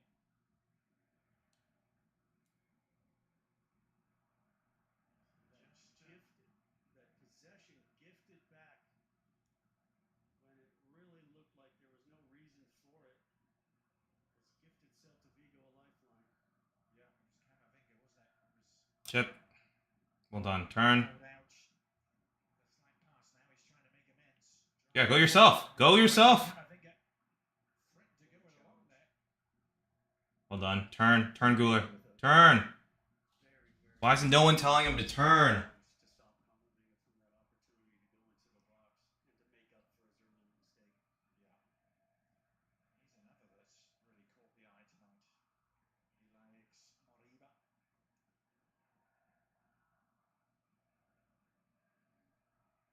Ilaix Moriba. Okay, look. Yep, they're pressing our demons now. Asking us to play out because we've taken all their players who are able to play out. See, like, look right here. Tchouaméni cannot hide. He is hiding by having a defender because he doesn't actually want the ball. Pretty big names, as you can imagine, on that list. He's sitting there with a defender knowing that, oh, well, let me go actually check in for the ball. No one's going to pass it to me if I have a guy right here. Like, get on the ball. Considerable stoppage time. Endrick is on for Real Madrid. Don't think he's had a touch yet. All the action has been down the other end. I'd just like to see Endrick be a little bit more active in these. That's what I'm saying. Also, dude, you're on for like maybe 5 minutes a month. Run. See? Run. Run. Kind of the disconnect between the upfront and kind of midfield and defense with Real Madrid over this. See, look, pass the ball. Run. And I want to, show your teammates, show your coaching staff that you're going to come in here as a young player and do the dirty work. And right now, it just seems like he's just cruising around up front where I think he could do a lot more. Deflection almost in. Deflection almost in. Subs actively hurting us. Subs actively hurting us. Don't even get me started on Endrick right now, man. Don't get me started. I don't know if he's sulking. No communication between, once again, Tchouaméni and Lunin. Lunin, take control of your box. This is why you don't start. Please take control of your box. Pick on Endrick a little bit more, because are you Well done, Vinicius. Good defending, Vinicius. No foul. No foul. No foul, brother. No foul. Stop leaving a foot in. Stop being lazy. If you're gonna defend, defend. Don't be lazy and give him a set piece. Ole. Oh, Vasquez. Well, that's my center back. That's our center back. Jesus, Vasquez, you got skinned alive. Sorry, Lord. Jeez. Oh, what an excellent flick in. Oh, ooh, that's a... Oh, no, Fran, no. That looked bad. Oh, that's not good. That's not good. That's not good. That...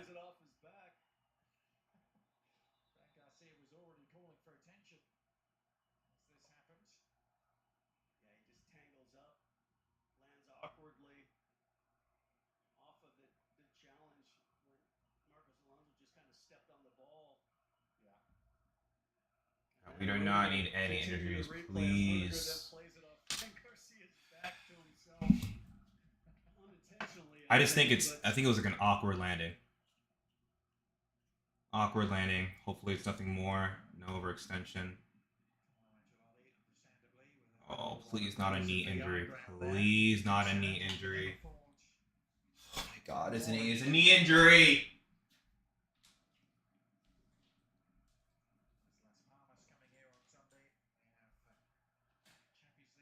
All right, Jude's warming up. Jude's warming up. I don't know, dude. They're playing with the knee right now. Uh-oh. Oh my God, there is no way.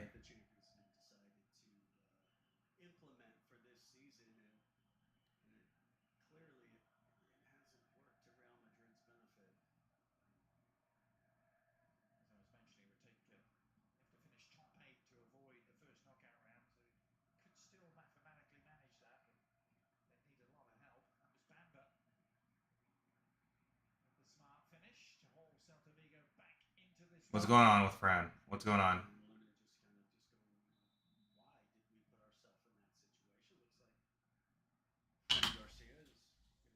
All right, he's moving gingerly. I don't even know if you bring him back in. I don't know if you just go sub in.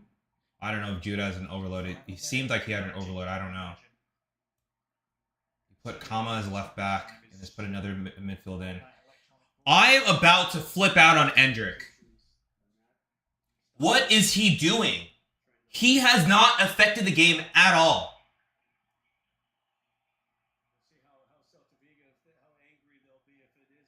Thank you, brother. Please run. We have a minute left.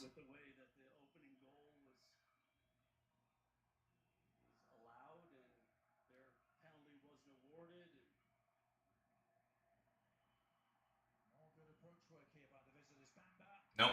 Shoulder to shoulder. There's no way you call a penalty there, bro.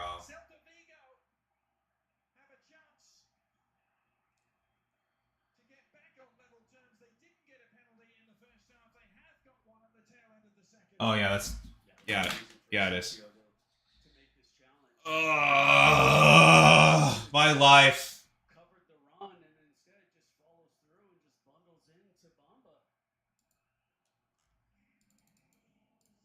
Had a good game.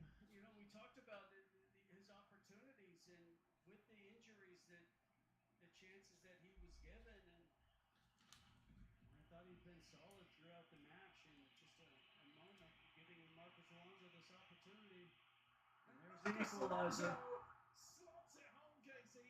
The man, it was a Real Madrid youth product. Bro, our subs cost us the game. And I'm not even going to fully blame Asensio, because I was going to call it out then. There was the play where Tchouaméni and Valverde have zero communication with one another. And they are too pushed up. There are two Celta de Vigo players wide open. They pick it up. They turn. Tchouaméni goes with a Hail Mary fucking slide tackle. He misses it. They play the guy in. Asensio has to make a rash tackle because our subs sell us every game. Do you guys want to play for Real Madrid? What the fuck is going on in the locker room? Is it because Militao and Carvajal are both injured and are not there the whole time where they allow shit like this to happen? Do you guys want to play for our team? It's like a fucking daycare now. It's fucking Friendship FC. Everyone's so fucking happy and laughing all the time. Playing rock, paper, scissors to fucking practice.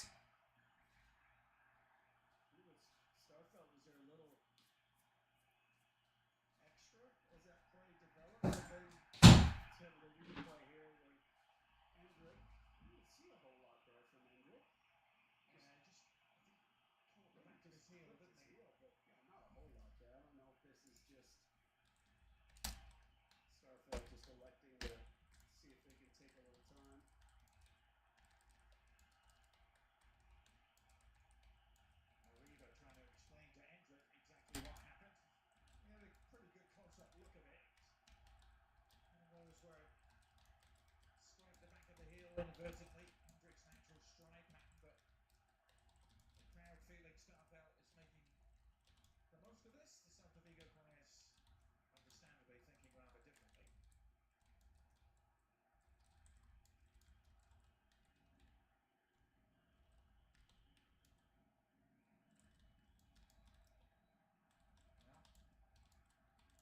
Well, they're looking for a soothing balm to add to the healing process from Sunday nights. It hasn't happened, and this is why. Asensio conceding the penalty, bringing down Bamba and Marcos Alonso. Cool as you like. Fantastic finish from the penalty spot, but again, Asensio no reason to challenge at that stage from that angle.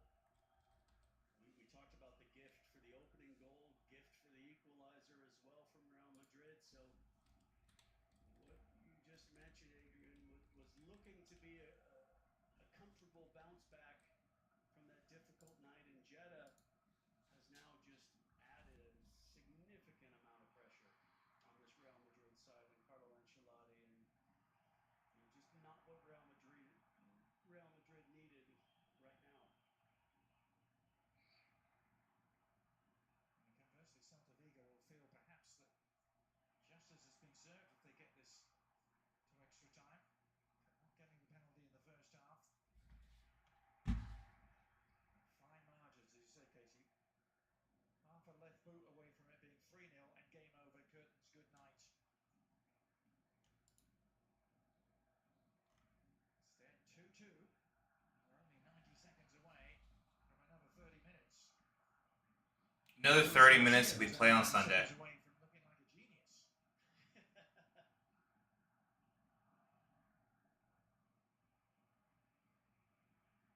Oh my god. There goes Vinny, heavy touch. Starfelt tangling with it. Vinny, at the best of times, struggles to keep a lid on emotions. Not the best first touch. I thought this ball maybe went out of bounds. We're not going to get a look from that angle, but it looks like Starfelt does just enough to get the benefit of the doubt. Vinny's so frustrated. He thought it was a fair challenge. Yeah, I don't understand. Like if the defender was able to do it, why can't the offensive player? And also, it was in the corner. Why are we like halfway to the? Hold on. What stuff?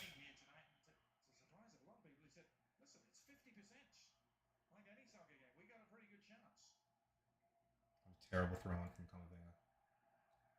Give the side credit. You know, they didn't put their head down. We thought that maybe their response to the start of the second half, they were still upset with the way the opening goal was Hold on. They Too much. What an excellent touch from Tchouaméni. I'll give him that. Shocking. Shocking. Shocking. Shocking. They never got their head down. They created 2 or 3 decent opportunities before they got the first goal when the gift from the poor play from drops 2-2. So you should have just kept Ceballos and Modric. You should have just done it. Just keep them. Keep them if the rest of you guys are going to be acting the way that you guys are acting. Like, if you guys are so above Copa del Rey or whatnot, then fucking stay on the fucking plane, stay at home, stay in Valdebebas, stay in Jeddah. I don't know what the fuck you guys are doing.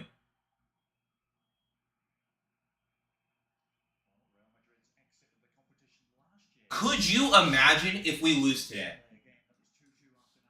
Could you imagine?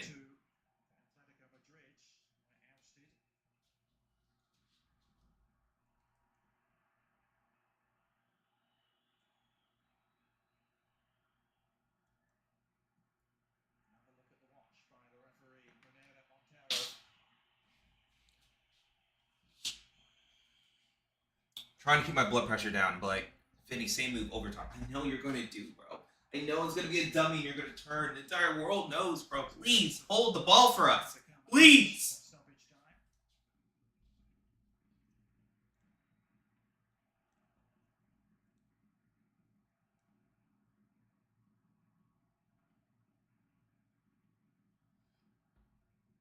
I'm not gonna blame Edric because he's the kid. And he gets 0 time. But he's like almost like we're like down a man right now. With the amount of effort and stuff, like I don't.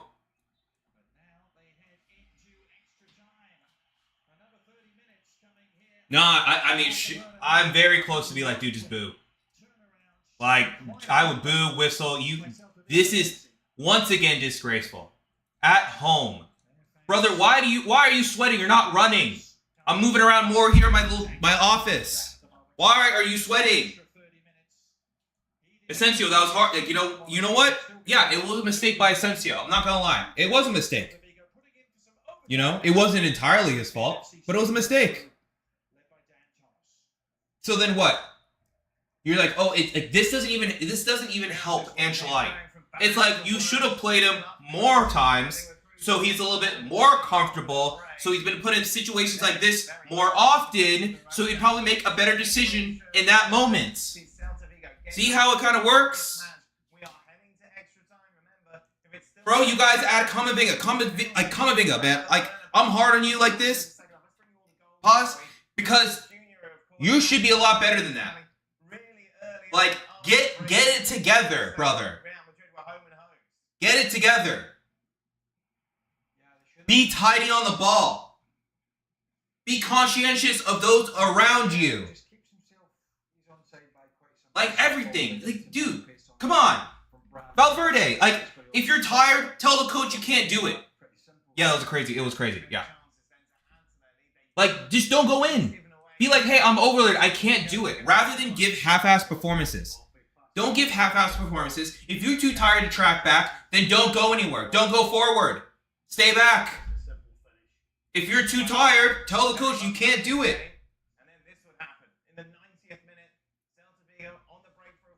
Look at both of them. Both of them. Both of them just jogging. Both of them just jogging. Not knowing where the hell to go.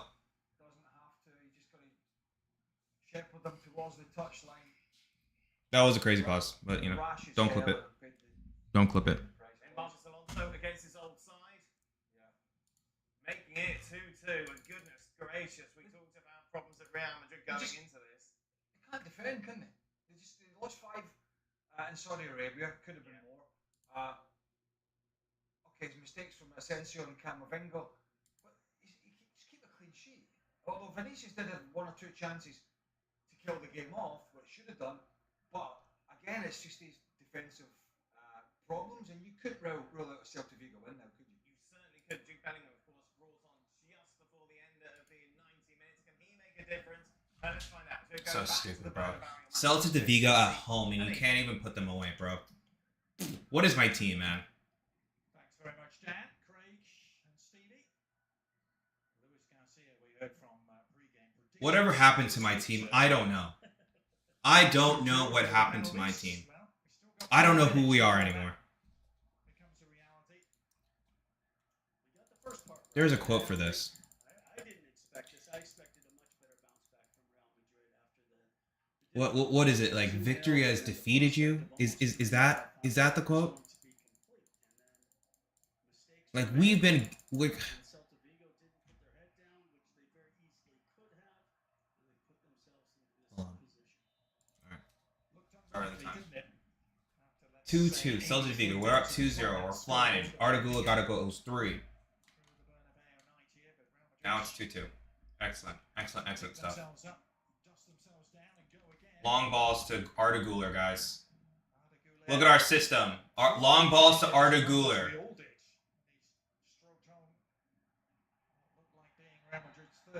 Well done, Endrick. Well done. I will say Endrick is direct. I'll give him that. When he ooh. That's a bad tackle. Winning possession, kind of running at the defense. Oof. Good touch. There's the challenge. Referee blows the whistle.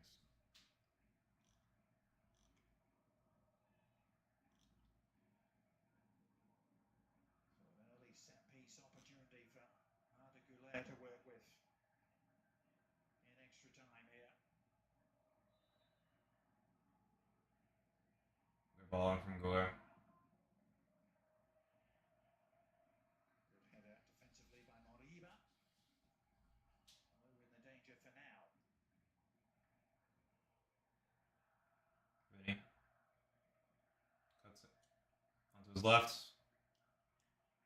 Alright, throwing. Running into Servi. Mind you, I'm just pissed because like it doesn't look good for us right now. Collectively.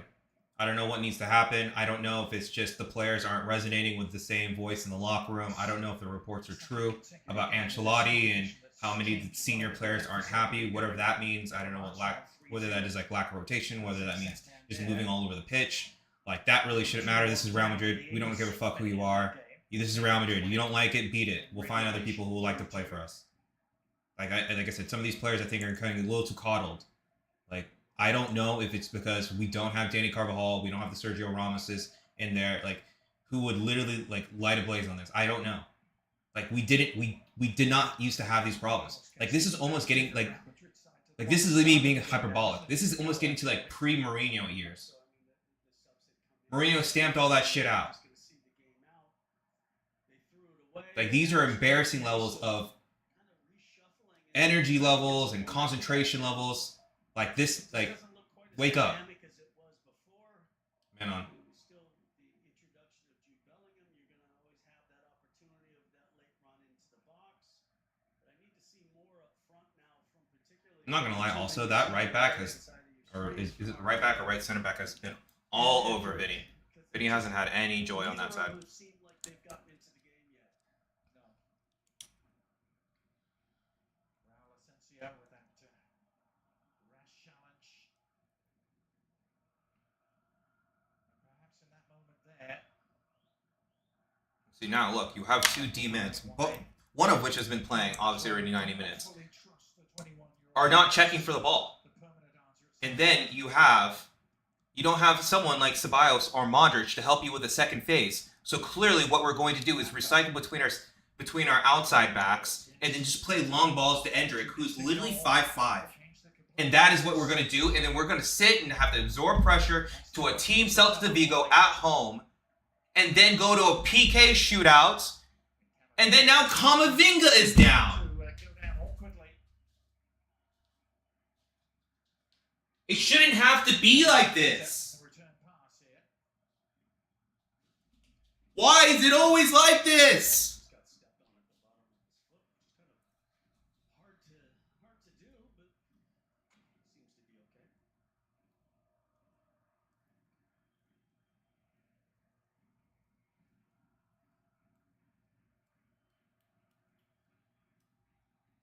Another switch for Claudio Heraldes.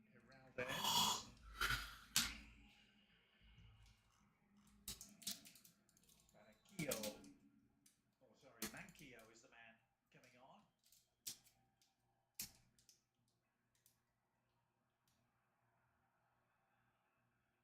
Counter-attack, Valverde. All right, with absolutely no one to his right or left. Has to go by himself. Somehow finds Endrick, and Endrick skies it. Oh, brother, you even had time on your favorite foot. Yeah, it was good work initially. This was good from Val. Even here, Valverde looks like he's tired. He's not even really sprinting. Oh, what an excellent ball. And it was a great ball just to hit. It was a little behind him, so I'll give him that.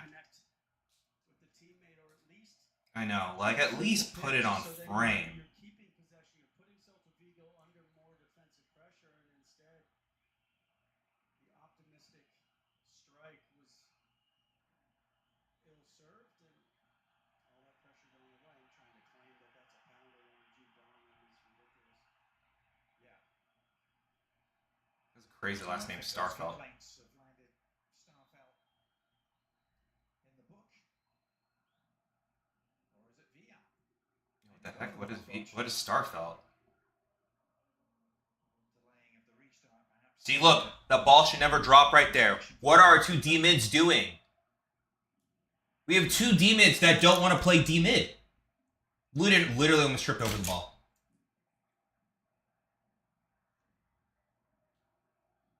Like, we have two D-mids. I don't even know if we're probably not even D-mids. I think there's center mids. I think we're not even playing with center mids. I mean, D-mids. We're playing with center mids. We have two center mids that don't want to track back, don't have a communication to, and are not tracking runners, allowing all these players to run in between them. And then we're going to have to do like emergency tackles. Hoping that he wasn't going to have to make an appearance in today's match. And on. You're going back to where everyone is. You have Vasquez. Why are we going down the flank that has Vasquez instead of Vinicius?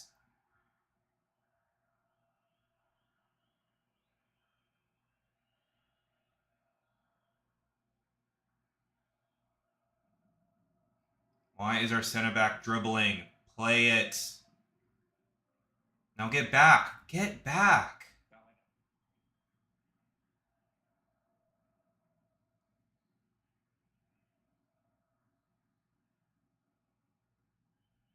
Vasquez on the near side. Man on. I think the fans are a little bit frustrated that it's just been a little too pedestrian. I think for Real Madrid in this, and again, I don't know why they keep showing this. I mean, clearly unintentional. His arms at his side. I mean, it's never a penalty. But the fans are getting frustrated because there doesn't seem to be any kind of urgency from Real Madrid, particularly in the attack now.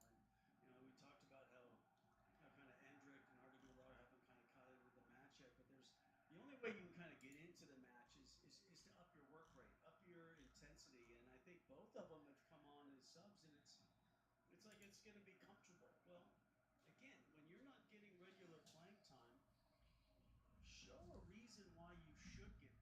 And the first and foremost, you're going to do that with effort. And I think both of them have come in and have been very slow in the way that they've tried to get into this match. And surprising. It would seem to be a tailor-made situation, wouldn't it, for Endrick to soothe what has ailed him of late, and he hasn't scored since September. I'm so much speechless. From the Champions League, yes. I don't know if it's because I'm sick. I'm on Dayquil. Young career in the Champions League That's and the Copa offsides. Libertadores, but he's never scored in a domestic cup This competition. team, bro, Did in it is. Brazil, and This is suffering. didn't Man. first time out last time for Real Madrid against fourth division opponents. Now here's Jude. Excellent ball then. Line. Somehow beats everybody. Vinny Jr. I'll give it. Vasquez has been running all game. I'll give that. Vasquez has been running all game. Play. There you go. Arda Güler. Excellent ball. Out to Camavinga.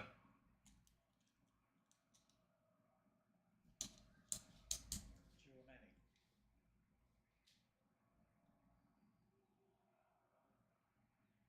Chomeni.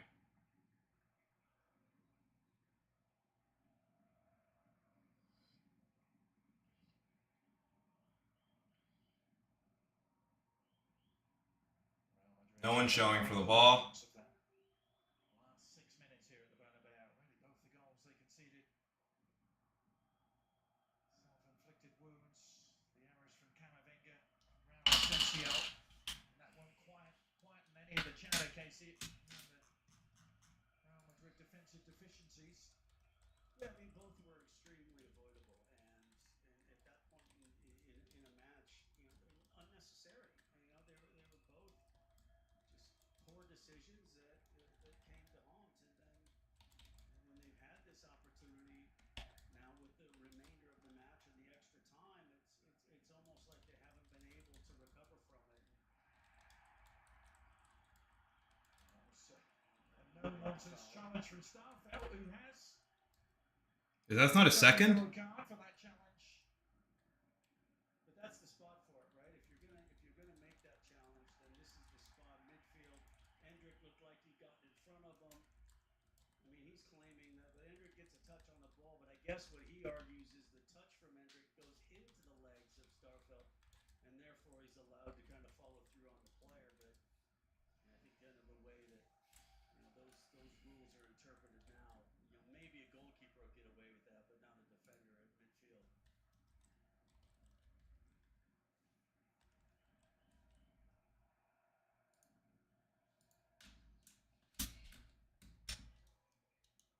Dude, there has to be a change, man. There has to be a change.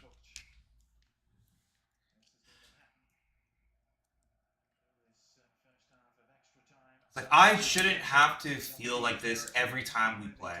It's like, the thing is, there's a difference on just being a bad team. Play Bellingham. Bellingham, go, attack. Arda! A little more space perhaps for Bellingham. Bellingham trying to feed Arda Güler. I mean, I guess Bellingham. Yeah, but already the difference in Bellingham coming on the pitch, as you're seeing when he's collecting possession in the final third, there's an urgency to get the ball into more. There's no foul. There's no foul. Thank you. That's all you have to do. I think on the other side of the pitch, we just haven't seen enough. This guy's baiting Asensio. Or even enough. Yeah, that is a foul. That is a foul. I shouldn't have. There's a difference if you're a bad team, you have bad players, and you play bad football. See, it's like Camavinga. You don't always have to do a crazy tackle. Excellent ball out by Vinicius. That was an excellent ball. Go with pace. Hit it. Corner. Yeah, but why is Endrick standing 12 yards out? Why has he not made that run into the 6-yard box to look for that cross, get in front of a defender? This is an excellent ball by Vinicius. Look at this touch. Look, I can understand why he hasn't scored a goal since September and why he hasn't gotten a lot of playing time. If this is what they're watching day in and day out in training, Camavinga does a fantastic job here. Well done. Take him to the byline. A little half yard of space to put the cross around the 6, and then you're standing behind Marcos Alonso, thinking the ball's going to come to you. Like, that's not like we don't have anyone crashing the box, so it doesn't even matter when we do that. It's like a waste at this point. Instead of us going and doing that, what we should end up doing is, guess what? Cut it back, have a hit. Cut it back, hit it from the top of the box.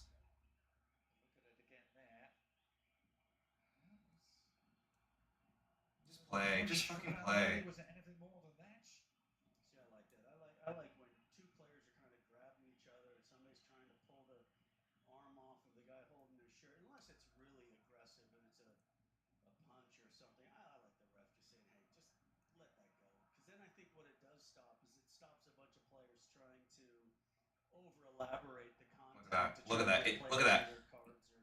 Literally 2 passes to beat our press, and they're on top of our box. Look, play him. He's in. Once again, an emergency tackle. Once again, emergency tackle. How many times does this need to happen?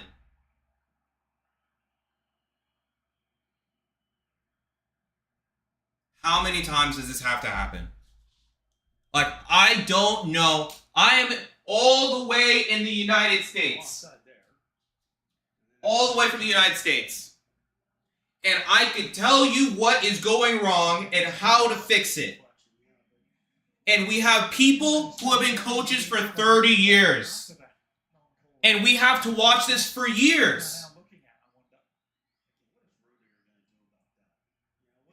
Are they looking for a handball?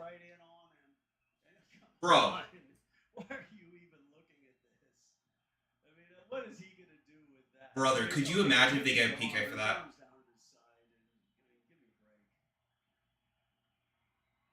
Conversation still going on, it appears, between the Munera Montero.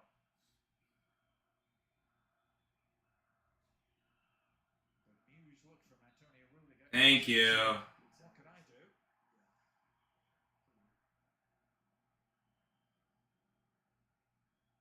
Sanity restored, Casey. Ball over top for Hendrick. Excellent ball from Valverde. That's set perfectly. Spin on that pass. And lost it. Hendrick. Couldn't make. You're not going to endear yourself to your teammates by just continually giving possession away. Come on, Arter. Come on, Arter. Arda Güler. Why cross it? Vasquez. Everyone in the box is collectively, the average height in that box is 5'6". Former Benfica. Why even play it to Vasquez? But can someone explain to me in chat why we should play balls in the air to players who are 5'5", 5'6", 5'7", and 5'8"?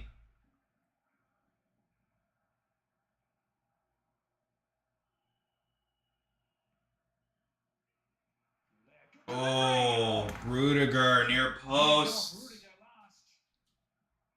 Not sure how much he knew about it. Yeah, it's really good service into the near post. And yeah, Rudiger. That's the last touch on it. That was Rudiger. That near Ooh, off post, the he goes cross, over here, off Rudiger the- just kind of turns his back, goes off his post, back, too. and just misses the goal. He actually came off the outside of the post in the end, didn't it? Off of Rudiger's back. 15 minutes. I think I saw Rodrigo warming up. Halfway point of I extra think I time. saw Rodrigo warming up. Please bring him on. Scoring. Luis Garcia's prediction comes 15 minutes closer.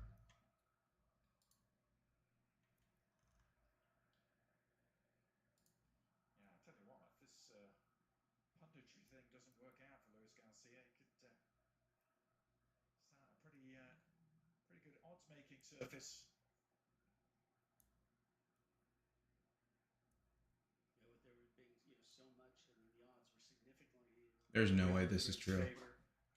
Is this true? And it looked I like can't that stop was laughing the about case. Fran Garcia and his new girlfriend, parentheses, ex-mother-in-law.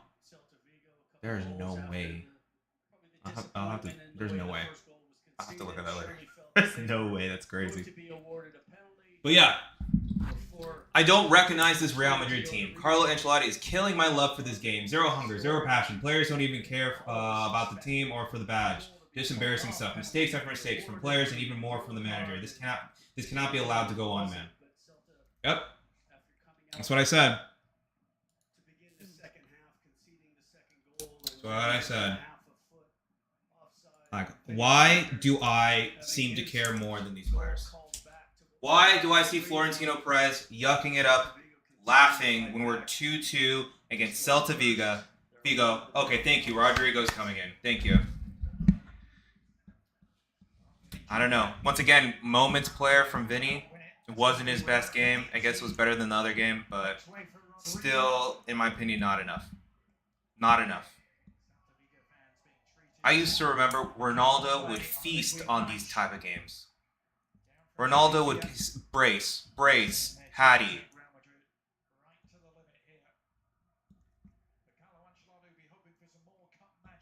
The only person that seems to have any hunger in this team right now is Mbappe because he has something to prove.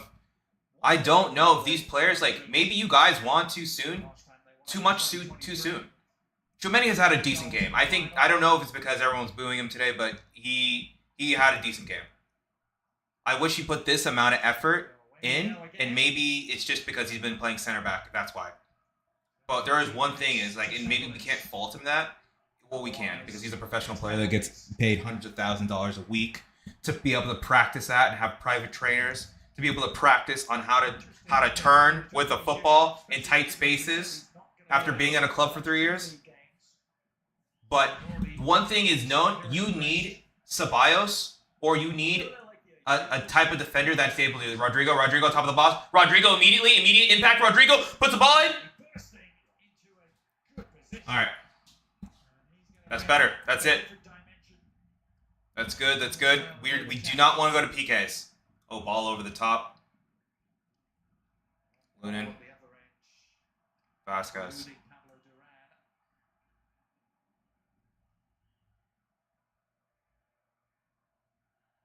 So it looks like I do not know what the shape is. The only one staying back is Tchouaméni. Valverde's pushing up and occupying some weird position. Arda Güler is behind Vasquez.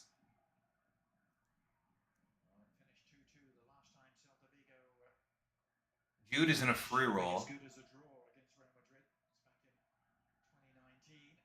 Turn.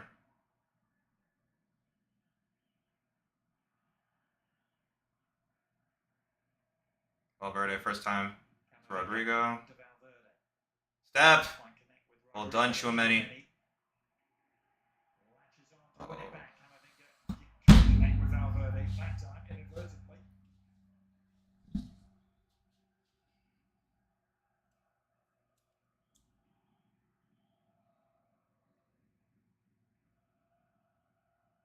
Arda Güler.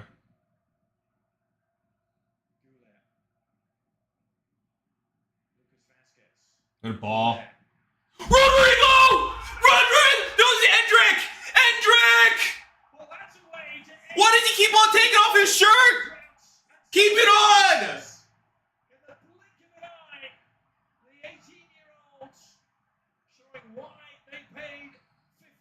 I have a headache now. Oh, my head.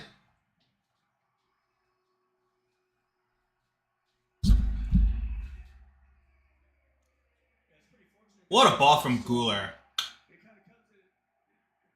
Jesus. Sorry. He can hit a ball. Look at the power on this.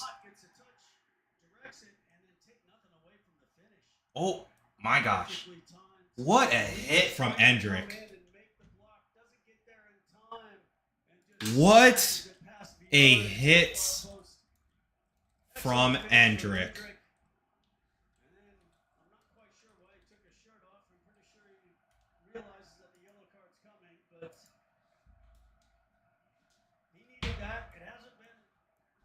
Good since he's introduced into this match, but that's what goal scorers have the benefit of the doubt. You kind of walk your way through the match, the ball falls kindly for you. Instincts Okay. over. I still stand by what I said about Endrick. He's young. He's young, green, doesn't have a lot of time, but I will say he is direct. No flair. No none of that. Well done. Or that Starfield guy, he got out of that really well done.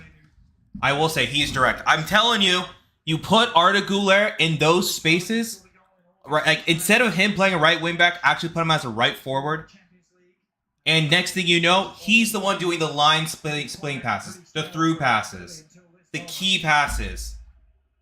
That is what we need more of, and that's what we lack so much in this team. Because we have so many all-arounder midfielders who don't specialize in that. The only one that we have a little bit of Pazza, a little bit of one of those passes are Modric, but he can only play so often. Dani Ceballos, but he has to play up in the second shift, and he doesn't get all the way up the field that much. And obviously he's not that mobile, so he has to stay around the center circle. And then you have Arda Güler, clearly the one who has the most technique on this team. Hello. Once again, dude, what are we doing? What are we doing? Gifting them another goal.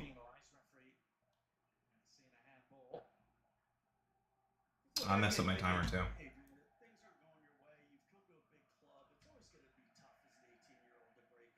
side that's got, you know. Well, the point is, like, they're trying to say, like, Endrick's not supposed to start. Junior in that front line. No one's asking him to start. So what do you have to do? You have to pick and choose your opportunities. I just need you to run, please. Coming in off the bench, opportunities like this in the cup. Then go out there and just give everything you possibly can. And look, if a touch is a little off because you haven't had a lot of. All right, I think I'm like 3 seconds behind, but I'm not going to change it. That's up, guys. Just kind of come on the pitch and walk around. That is not going to get you more playing time. And then you can show. Okay, look. There you go. Oh, so people know how to run now. Okay. I'm glad that everyone collectively realized, hey, we're still in a game. Game is not over yet. Oh, cross in by Vasquez.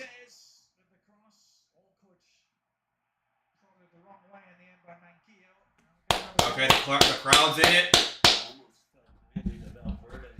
But it feels like for a team that has had so many remontadas, why does it feel like they give up? Like, not until that goal do I now see some fight in our players. They're starting to run. They realized, they have a second wind. Near post, that wasn't the greatest from his quality. Out wide. Valverde with it. Valverde! Valverde! Oh my God! Oh my God! Let's go! I just don't get this team.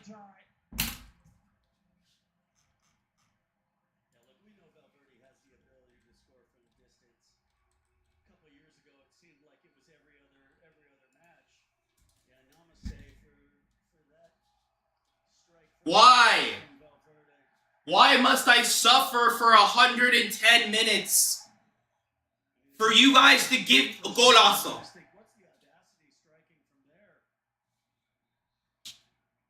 I told you, what's the point of even crossing the ball in the box? Just bring it back out, let one of our D-mids just hit it long. What a perfect technique. Look at that technique.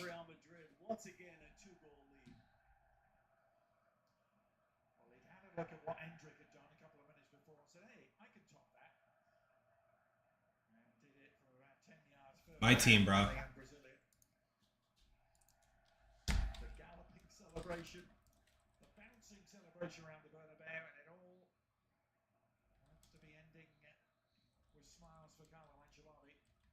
Well, there's 7 minutes left plus stoppage time, and I'm pretty sure there was I'll be sending my COPA to Real Madrid City. Regulation when Celta Vigo started their comeback. Can they do it twice?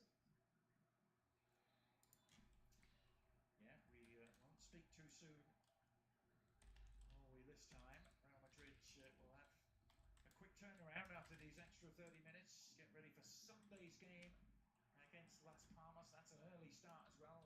Coverage 10 a.m. Eastern. Dude, chill. Don't get a yellow card.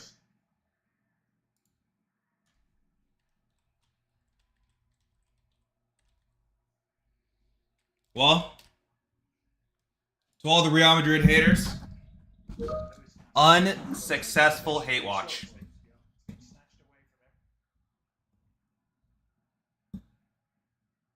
Oh, ref.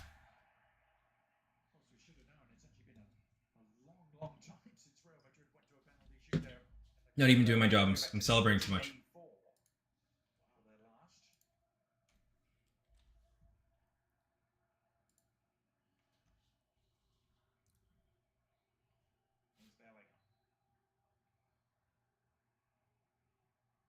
All right, start going to the corner, people. Man on. Thank you. Play him. Turn. Go at him, Rodrigo. Guler. Again.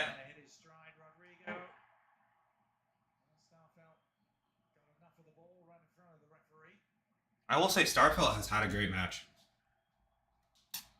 I'll give him that.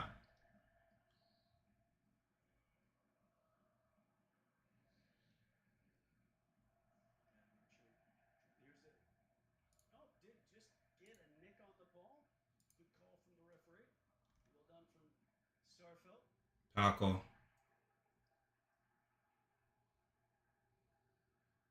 Jude, very good, carries it. Well, go inside. I've seen this against Napoli. Oh, that was almost similar to the goal he scored against Napoli in the Champions League last season. Use Rodrigo, or I think at the time was Vinicius, as a cover run, as a decoy, cut in. Do you see that sign? Clip it if you can. Clip it and ship it.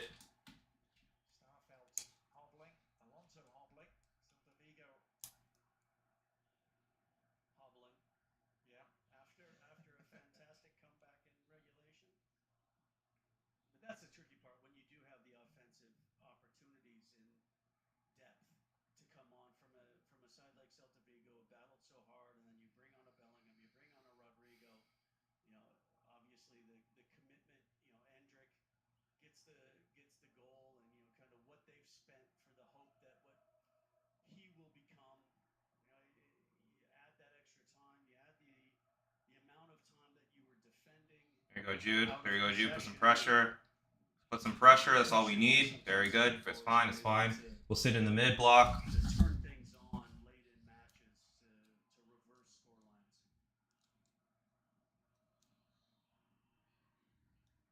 Well, you wonder, Casey, if the result ends up being the right one.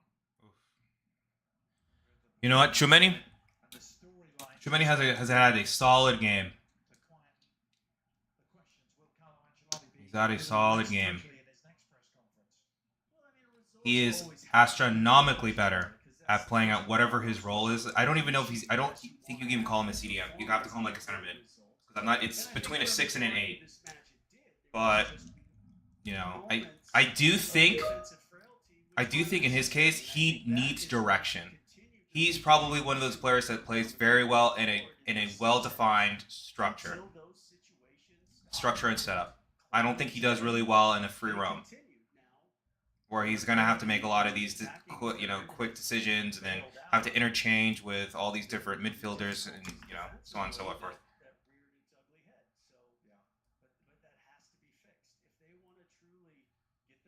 Back into Champions League contention, get themselves into league championship contention, and maybe a Copa del Rey, those defensive mistakes have to be avoided. Good stuff from Marta. Good stuff from Valverde. Once again, Bellingham on the left. Rodrigo. Bellingham with an overlap. Valverde, top of the box. Valverde! Oof. Deflection out for a corner. Yeah, I mean,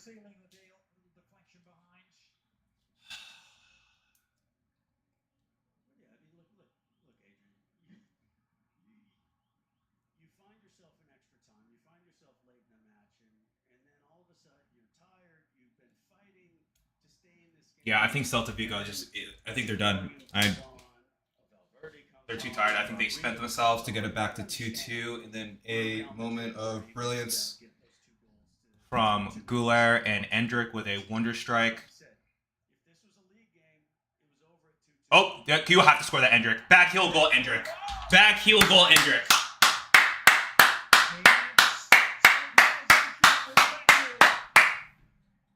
Look at that. Look at the narrative of what could happen within 20 minutes. Most people were just going at Endrick, using him as a scapegoat. I was giving him a lot of criticism, and look at that. 2 goals. A wonder hit and a back heel.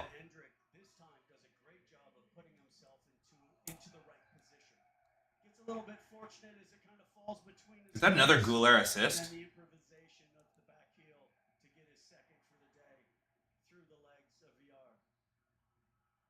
All started from the great service. Rudiger with the challenge at the near post. And then just excellent stuff. I still don't think I needed, obviously go to cardiac arrest every single time I watch this team. I don't feel I deserve that. But I guess that's the price of cost to support this team. It's never, you know what? coming here tonight. You know what, guys? It's never boring to be a Real Madrid fan. I'll say that. It is never boring. Performance from Endrick. Because it's either wonder goals or crazy remontadas, you know, Harsh on Celta Vigo. sprinkled in with a lot of suffering. And aspirin. What a goal from Valverde. No question Jeez. about it. I'm with you. I thought the unfortunateness of how they went a goal behind, where they very clearly to most of us feel that they should have been awarded a penalty, and then the fight back, taking advantage of the mistakes from Real Madrid to put it into extra time, and then yes, to find themselves 5-2 down is definitely harsh. Bombasso.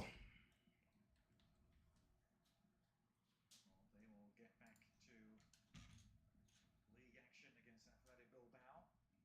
That game at home in Vigo on Sunday.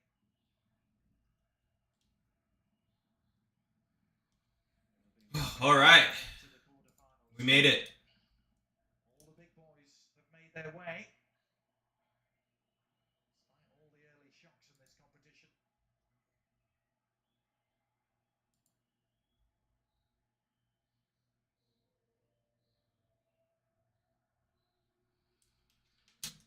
I was stressing, chat. I am not going to lie. I was stressing. Deciding to I was about to crash out on our boy Ancelotti. Real Madrid will join Barcelona and Atletico Madrid in a All right. packed last day now in the Copa del Rey. I didn't even change the score yet. You can see there they just powered their way to victory in this extra 30-minute period. Superior fitness telling in the end. Well, and superior squad depth really coming to the forefront, and clearly still some deficiencies defensively they got to figure out, but the attacking half of Real Madrid came to the rescue. Well, thanks for the pleasure of your company, Casey. Thanks to all of you for watching. Lots to chuck into in the aftermath of this. Plenty of subject matter from other leagues too. Let's go to our ESPN FC studio. Jeez, what a hit by Endrick. His first goal was unbelievable. No, we will not be listening to.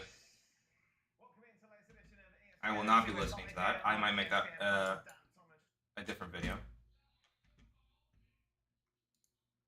But what a day of football, guys. What a day of football.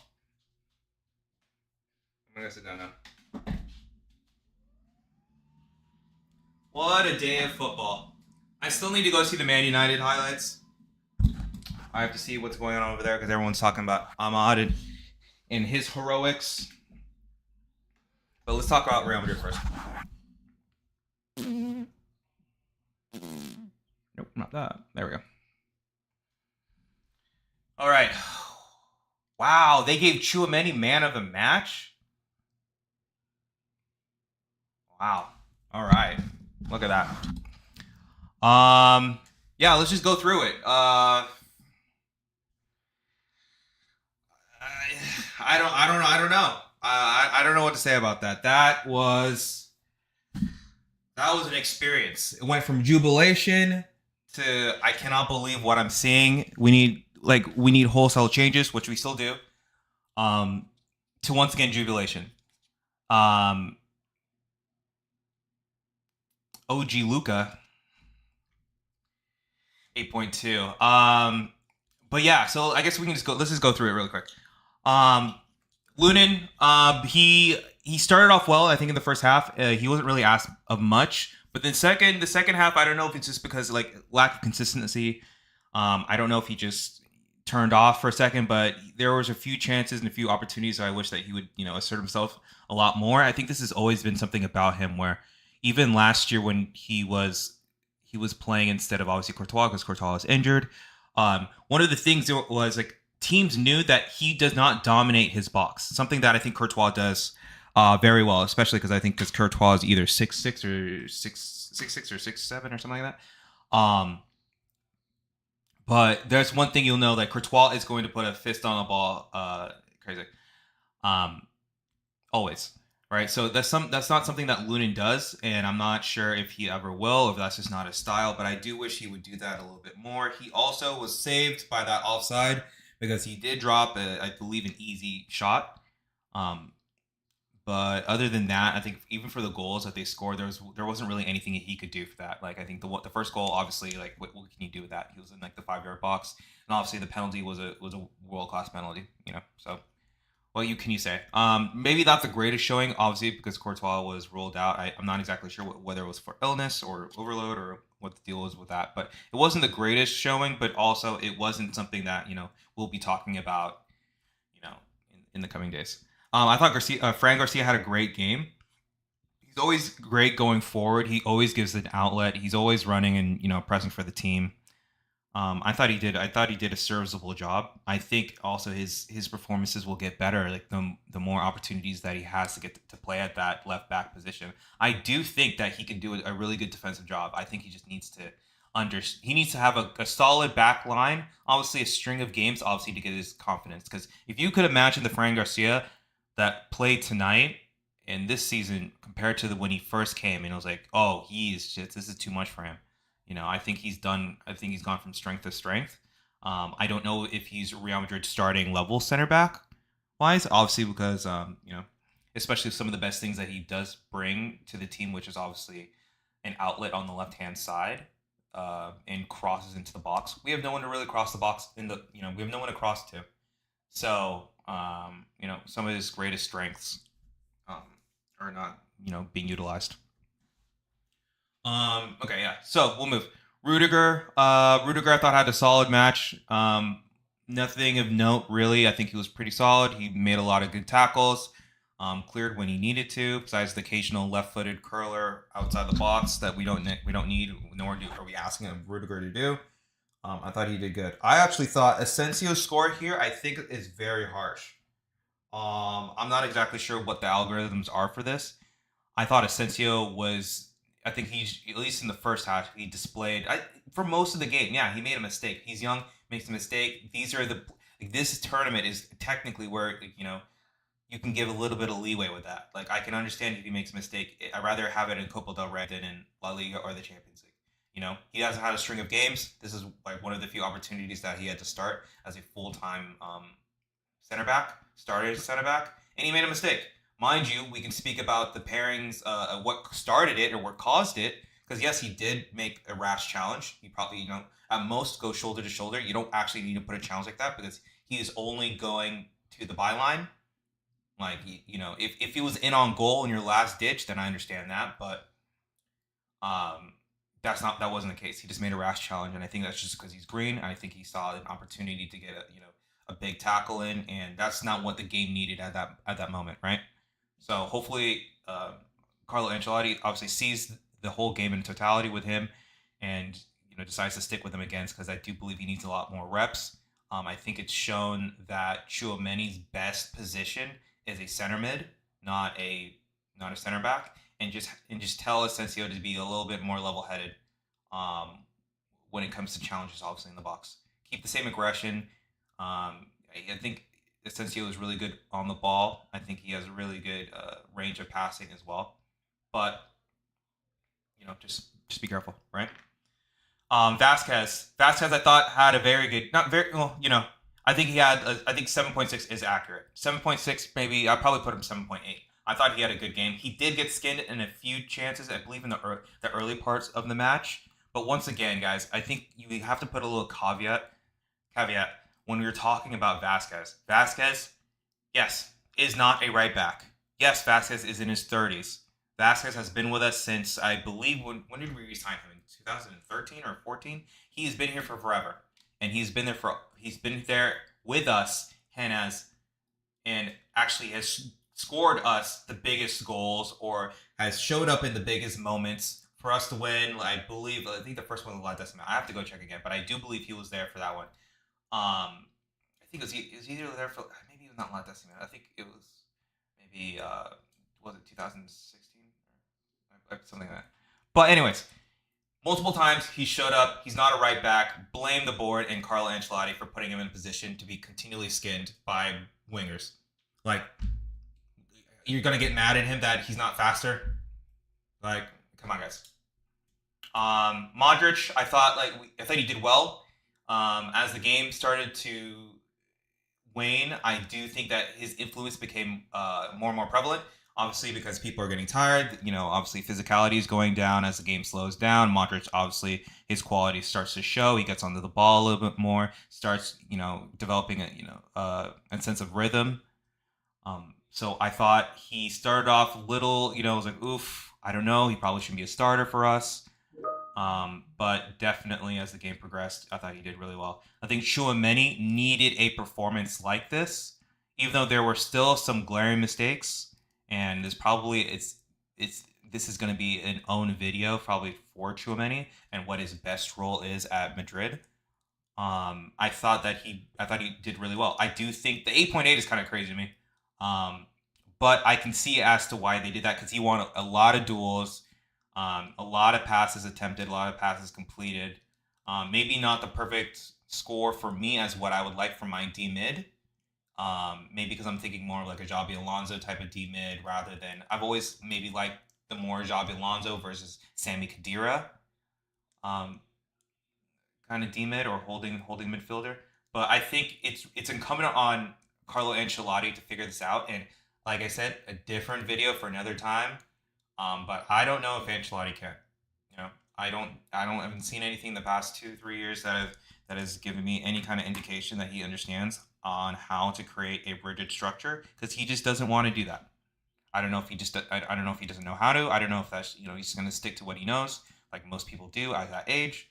But Tchouaméni, if he just gets consistency in this position and does not get injured, because I know last year he was always on and off injured, so lack of consistency.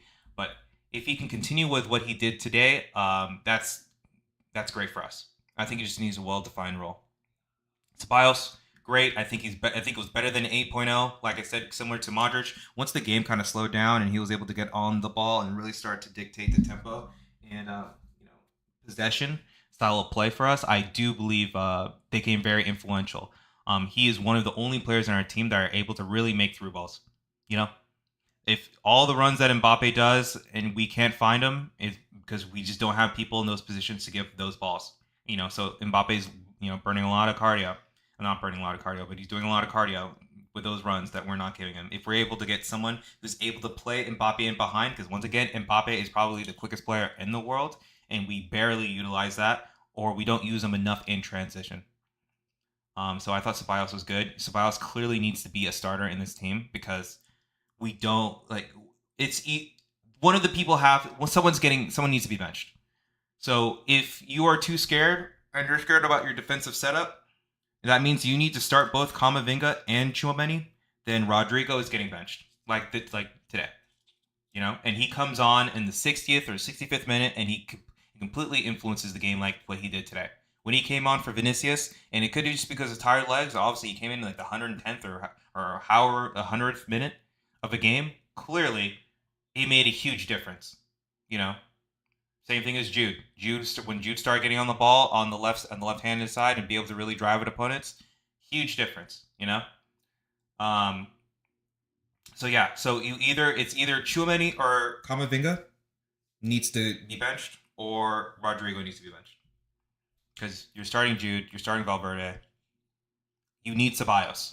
You need Ceballos or Modric, and you're better served in having Modric come in the second half for Ceballos, right? So Vinicius, I thought Vinicius is for me. I complain a lot about Vinicius because I do think Vinicius gives up a lot of possession, but I still understand who he is as a player and the value that he does bring to this Real Madrid side. He's just a moments player. He will similar to Cristiano in the latter part of his career. Cristiano wasn't the person running the entire length of the pitch anymore. He was someone who would just pop up in the right places, and he would show up in the right places and score the big goals, and may have not had the greatest match overall. But when it mattered, he was there. So Vinicius, once again, was a game of moments. I do think, though, he is in a dip. He has some dip in form currently. Obviously, he's going to play himself out of that. Hopefully so. I'd rather have it now than, the latter part of this month or the latter part of the season, because that's when we really need him. I'd rather have him do exactly what he did last year and really turn alive to those latter stages. We really need him and his performances for the Champions League. Mbappe looks like he's finally arrived. I think Mbappe right now has the most amount of confidence out of the front three. And he is, I don't think he's so much being burdened by the expectation of him trying to be Cristiano, or maybe it's the number 9, or wearing the white of Real Madrid. I think now he's in good form. So hopefully he can use that form, and it would have been great for him to continue this match. I think he would have scored more goals. I do believe that he needs to be a little bit more clinical. I do believe, and I did call this out in the game, it's like, hey, brother, you cannot do your step over, juke to the left and then go right. Everyone knows that's what you're doing. You got to switch it up and go left. As soon as he switched up with left-footed strike, boom, goal. Not saying that I'm not saying he heard me. I'm not sure if Davide heard me and told him on the pitch, but it was good. It's because obviously that is a position that we routinely see him in more and more often. And it looks like there was a report that I think that came out on X, that whether it was from Foot Mercado or it was one of those outlets that were essentially saying that the coaching staff and Ancelotti told Mbappe that you need to start operating from the left and just have Vinny just really start operating from the middle. At least for this season, as they build chemistry. So yeah, you're consistently seeing them both kind of interchange their positions, and you're seeing Mbappe making a lot of those darting runs from a center to from in between like the center back to the right back, making that run in, and then being on that left-handed side where he's having to cut back onto his right. If he can really start kind of shore up a lot of his weak foot, I do think that he will have a lot more chances to score, because once again, a lot of chances are being stymied because of the fact that everyone knows that you're trying to go back onto your right foot. So if you actually start going more onto your left, it causes the defenders to have to think a little bit more as to which way you're actually going to go, and you'll obviously open up more and more chances for yourself and for the rest of the team. So I thought Mbappe was the best player up until he was subbed out. Brahim Diaz, 8.1. I don't know. I thought that Brahim. I always think that he can do a little bit more when he starts. I'm very seldom very seldom do I see him auditioning for a first team place. Every single time I see him, it always looks like he does better off the bench, and that could be because players are already tired. They're running around. They're running after Rodrigo. They're running after Vinicius, and all that. So. I thought he had an okay match. I want more from him because I do think he's very quality, and I think that he should definitely take advantage of these type of games. I don't think he got on the ball enough. I don't think he really got the ball in the half turn, and that might be because Celta was really sitting back into a mid to low block. But I do think that's especially to really turn out of pressure. So I was a little disappointed to see him not do that as much as he should, or I think he could. Camavinga. Camavinga.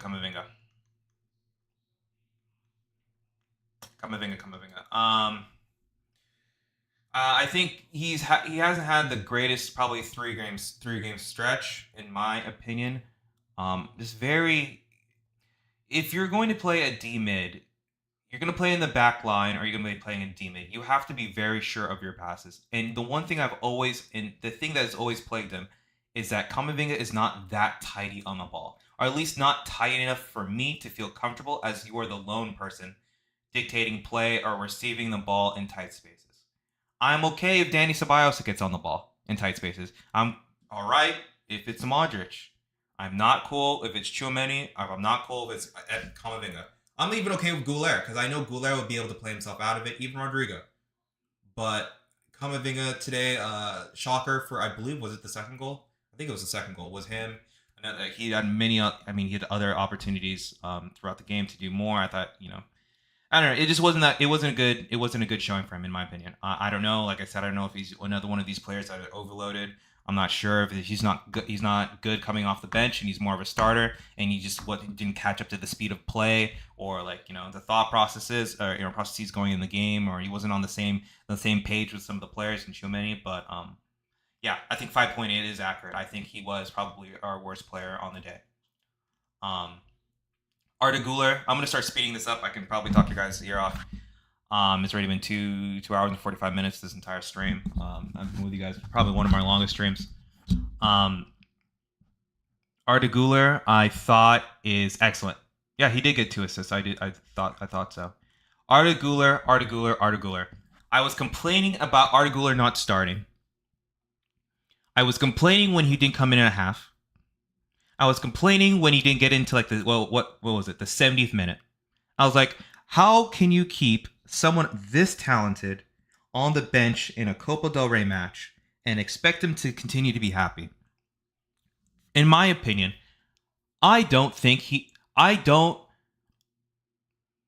he is just as good, if not technically better, than Lamine Yamal. But the reason that people are the reason why people are saying that, Lamine Yamal is generational. Oh yeah, like the debate ended so quickly, is because Lamine starts every game. He starts every game. But I would love to go look at the actual stats, goals per appearances, goals and assists per appearances, GA, and not tell me that Güler has a higher ratio. And he's also playing right wing back. He's not even playing a front three. He's playing a right wing back, and he's consistently covering for Lucas Vazquez.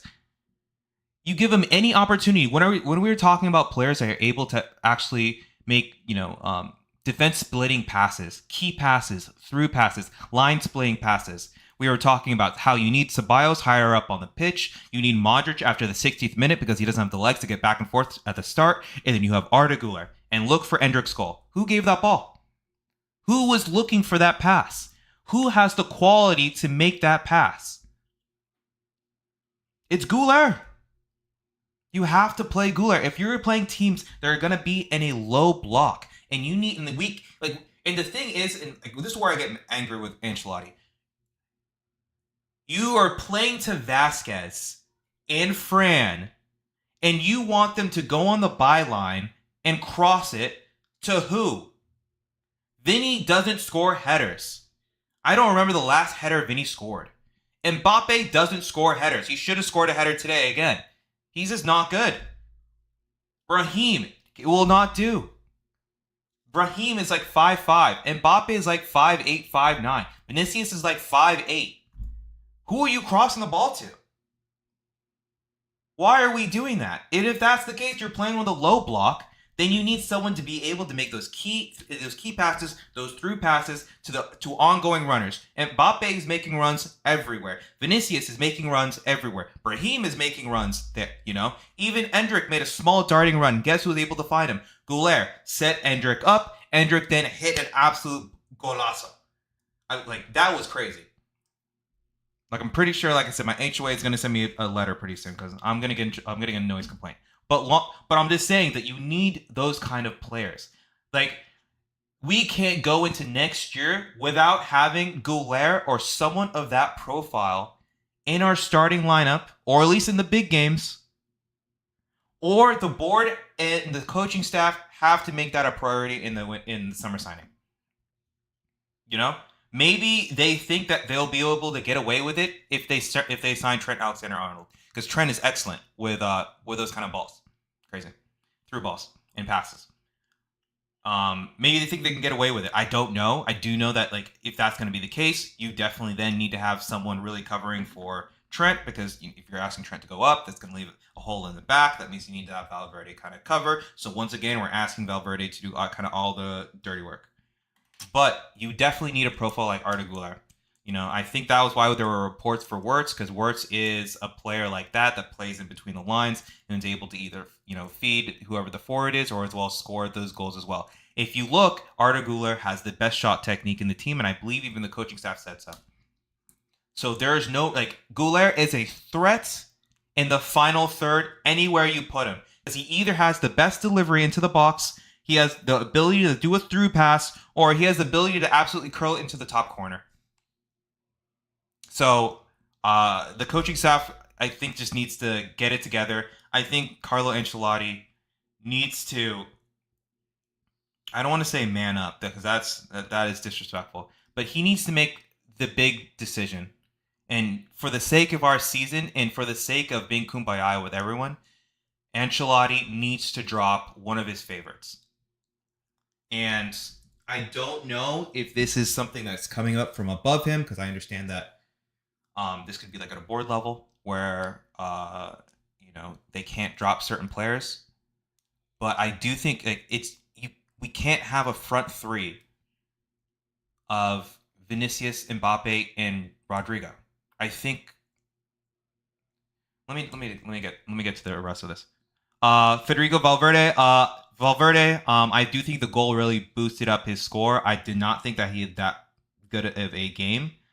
I thought he was okay. There was a lot of times I've seen him just kind of not making the defensive effort running back, and I have to believe that he is injured and he's just playing through it, and he's probably going through games right now at 75%.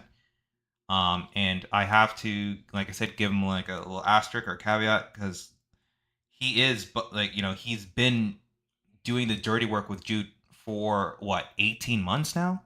His body at some point has to break down, and I blame the coaching staff and the board for not protecting our players and consistently getting them into positions to where they actually will injure themselves long term and have us suffer some more. Like, we shouldn't have to agree, and we shouldn't have to, accept this suffer. We need to suffer. We need to suffer. We need to suffer. Like, we get played out the park with teams that have not even a tenth of our talent. We don't need to suffer. You need to suffer in the boardroom. You need to suffer in the coach's room and figure out a system. We as fans don't have to accept this mediocrity. To the fact is, we're screaming at it's Copa del Rey and we're about to get knocked out by Celta Vigo. No disrespect to Celta Vigo. They have some good players. But we have the best squad, per se, in the world, so we shouldn't have to be doing this.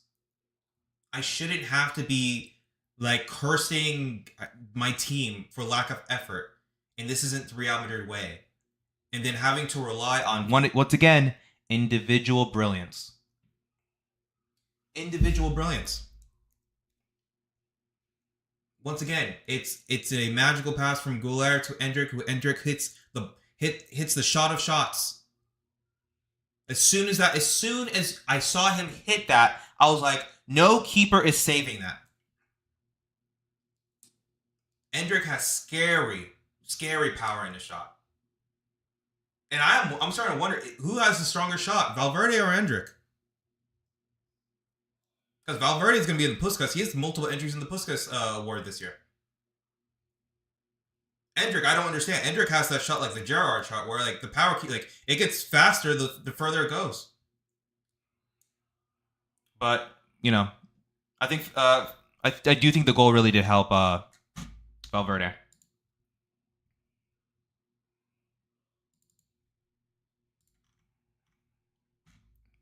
Endrick, I was complaining about this. I was complaining about him early into the game, and I know that even a lot of the commentators were kind of getting onto him as well. Where I maybe this is just his style of play, but it doesn't lend him many favors, because it looks like he's very lethargic, and he seems that he just seems lethargic on the ball. He doesn't seem that he's pressing. When he presses and he runs, it doesn't look like he's giving a lot of effort. And so I was saying it doesn't look good. You don't get a lot of chances. Run. But then, you take a step back, and I'm starting to think that Endrick is just one of those players who isn't really the flashiest. Yeah, he has some skills because he's played in the Brazilian league. He's Brazilian. He has the Samba-like tendencies, but he's not like a Vini or a Neymar or Rodrigo, where he is just efficient. He is effective, and he is direct, right? He will instead of running around you, he'll run through you. And that's just a style that I guess myself and maybe more Madridistas just need to, we're used to maybe the more of the step overs, the flashy, the oles, and we have to get used to this kind of player because he's effective. Once he gets a chance, boom. Even though there's some chances that we don't like him taking, but if we tell him to stop, maybe we don't get his 2 goals. So, like I said, you can't say very much. 2 goals when it really mattered. I think his first goal was the one that actually put us up 3-2, right? So essentially the game winner. Then obviously with cherry on top with the back heel. So 8.7, I guess it because of the direct impact of those said goals. Yeah, I guess it's right. 8.7 probably is right. I'd probably give him closer to an 8.3, maybe not an 8.7, but I do understand. I was fuming and I was like, we're about to get kicked out of Copa del Rey. This is crazy. Just to Celta Vigo. I don't know if we lost this, if Carlo would. He probably would. I think the board are going to keep him regardless for the season because I do think though that Carlo Ancelotti is essentially a puppet for Florentino, and that's why Florentino likes him so much. I think there had been an understanding from Florentino when we brought Ancelotti back in that you essentially are going to have to do with what we give you, and it's very clear that the coaching staff does not make any of our summer signings. It is the board and the president. And I do believe, though, a large part of that is due to the fact that for economic constraints and the business model and the plan. If we're not going to be doing these, obviously not, we're a fan-backed club. We're not going to get these oil barons, or we're not going to get all this Saudi oil money or Qatari money and stuff like that. We're going to have to operate in a way which many of us don't like, because I know I'm one of the older fans where we used to splash cash and buy players. We did it for Jude. And obviously Mbappe we give a large signing on bonus, but like we used to put large transfer numbers, transfer signings, and we just don't do that anymore. So it's going to take a coach to be able to work with the resources that he's given and really mold the clay into a well-functioning team. And that's where a lot of my complaints go with Carlo Ancelotti, because I do believe someone who is that seasoned and someone who has had this amount of history in the game and has coached at pretty much all these large institutions and all these different leagues, and the most winningest coach, I think, at least in Real Madrid history. I'm not sure if probably even in club football history, how he cannot find a way to get these players to play. I just don't get it. Jude, I thought he had a quiet game until the latter half when Rodrigo really came in. I think they had a really good tandem on the left-hand side. A few deflected shots. Like I said, I think Jude and Valverde are kind of run into the ground. They don't look. I do think that they're probably carrying injuries and they're just playing through it because the coach needs them and they are leaders of this team and they're willing to do so. And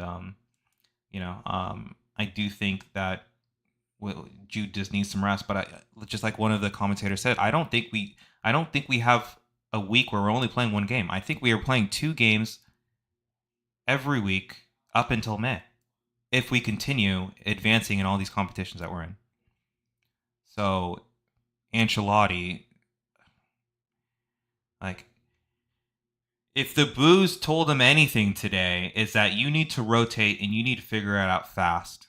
So I'm hoping he does that. I think we play Las Palmas on Sunday, and aren't they in the bottom 3? I'm not sure exactly sure. I'll go check on Mom. I'll probably go check that later. But let's go finish that. And then Rodrigo, I'm surprised that Rodrigo got 6.0. I thought he had a better game than Jude, honestly. A lot of attacking intent, a lot of combination play. I thought he was excellent off the bench. And I have nothing really poor to say about him. I thought his score should be a little bit higher. Some of these scores are a little wonky. He was nowhere near at Camavinga. Camavinga this is another game to kind of forget. But yeah, that was the game. Thank you everyone for watching. This was a sick stream, so I'm sorry I have very low energy levels right now. I'm fighting not to cough. I'm taking Dayquil, I'm taking vitamins, but I was like, I can't hide, Like, I'm not saying that Real Madrid fans boast, but we hold ourselves to very high esteem. So even when we are humbled by Barcelona, I will show up. I will show up, and I will be here for you guys. So thank you so much for watching. Thank you for everyone in the chat that was able, that were commenting and talking, having a good discussion with myself. I will be here for Sunday. I'll probably do some videos on the YouTube channel, probably just kind of going over this game, some of the commentary from ESPN. I'm trying to think of I'm trying to do some research on potential summer signings. Obviously, Trent would be huge. There's some more news about Alonso, but you can never really trust these sources after a loss with Real Madrid. Thank you, Shib. It was a good stream. I had fun. I heard some rumors that Arsenal are getting close with Zubimendi, and I literally almost crashed out. I don't know how we don't see. He's a perfect fit, perfect profile, perfect Spanish role into the Spanish national team that we want, and yet we're having Premier League teams get our players. I don't understand why. I don't know if it's just because, like, hey, we have already too many center mids. I don't know why we continue. I understand why we do it as a club because we respect our legends. This is supposed to be a sign-off, to mind you, but I'm going off another rant. But I'm just saying, Zubimendi fits the profile. I understand Modric wants to stay again, but at some point, we're going to have to move on. At some point, we're going to have to start this new rebuild, right? And I love Modric. I want him to go out in glory. I want him to really retire here. But if it's going to take the place of us advancing as a team with a player like Zubimendi who can clearly get us out of the second phase, like at some point, like we have to move on. In my opinion, I honestly think this probably should be Modric's last year. I think as a club, we offer him a renewal out of respect. I think he's the most winningest player in our club history. I remember when we signed Luka Modric, and everyone was calling him flop signing of the year, and look at him now. But I do believe that it's time to make that change.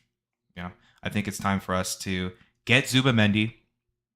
If we go and get Trent, that helps us out tremendously.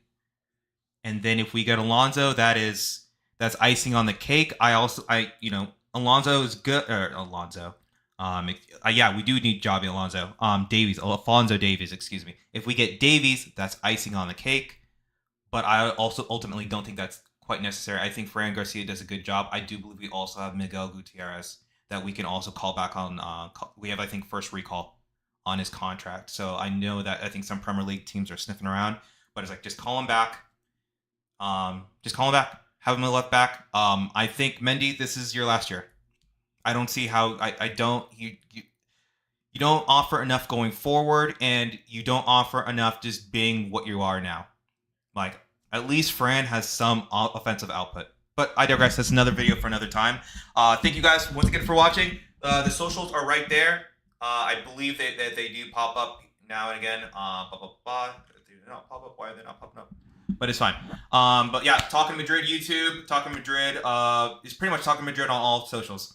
Videos will be going out on the Clips channel, and I think the VOD will probably stay up on the Talking Madrid YouTube channel. Once again, thank you guys, and I will see you guys on Sunday. And look out for some videos about our current situation, transfer signings, Ancelotti, and what he needs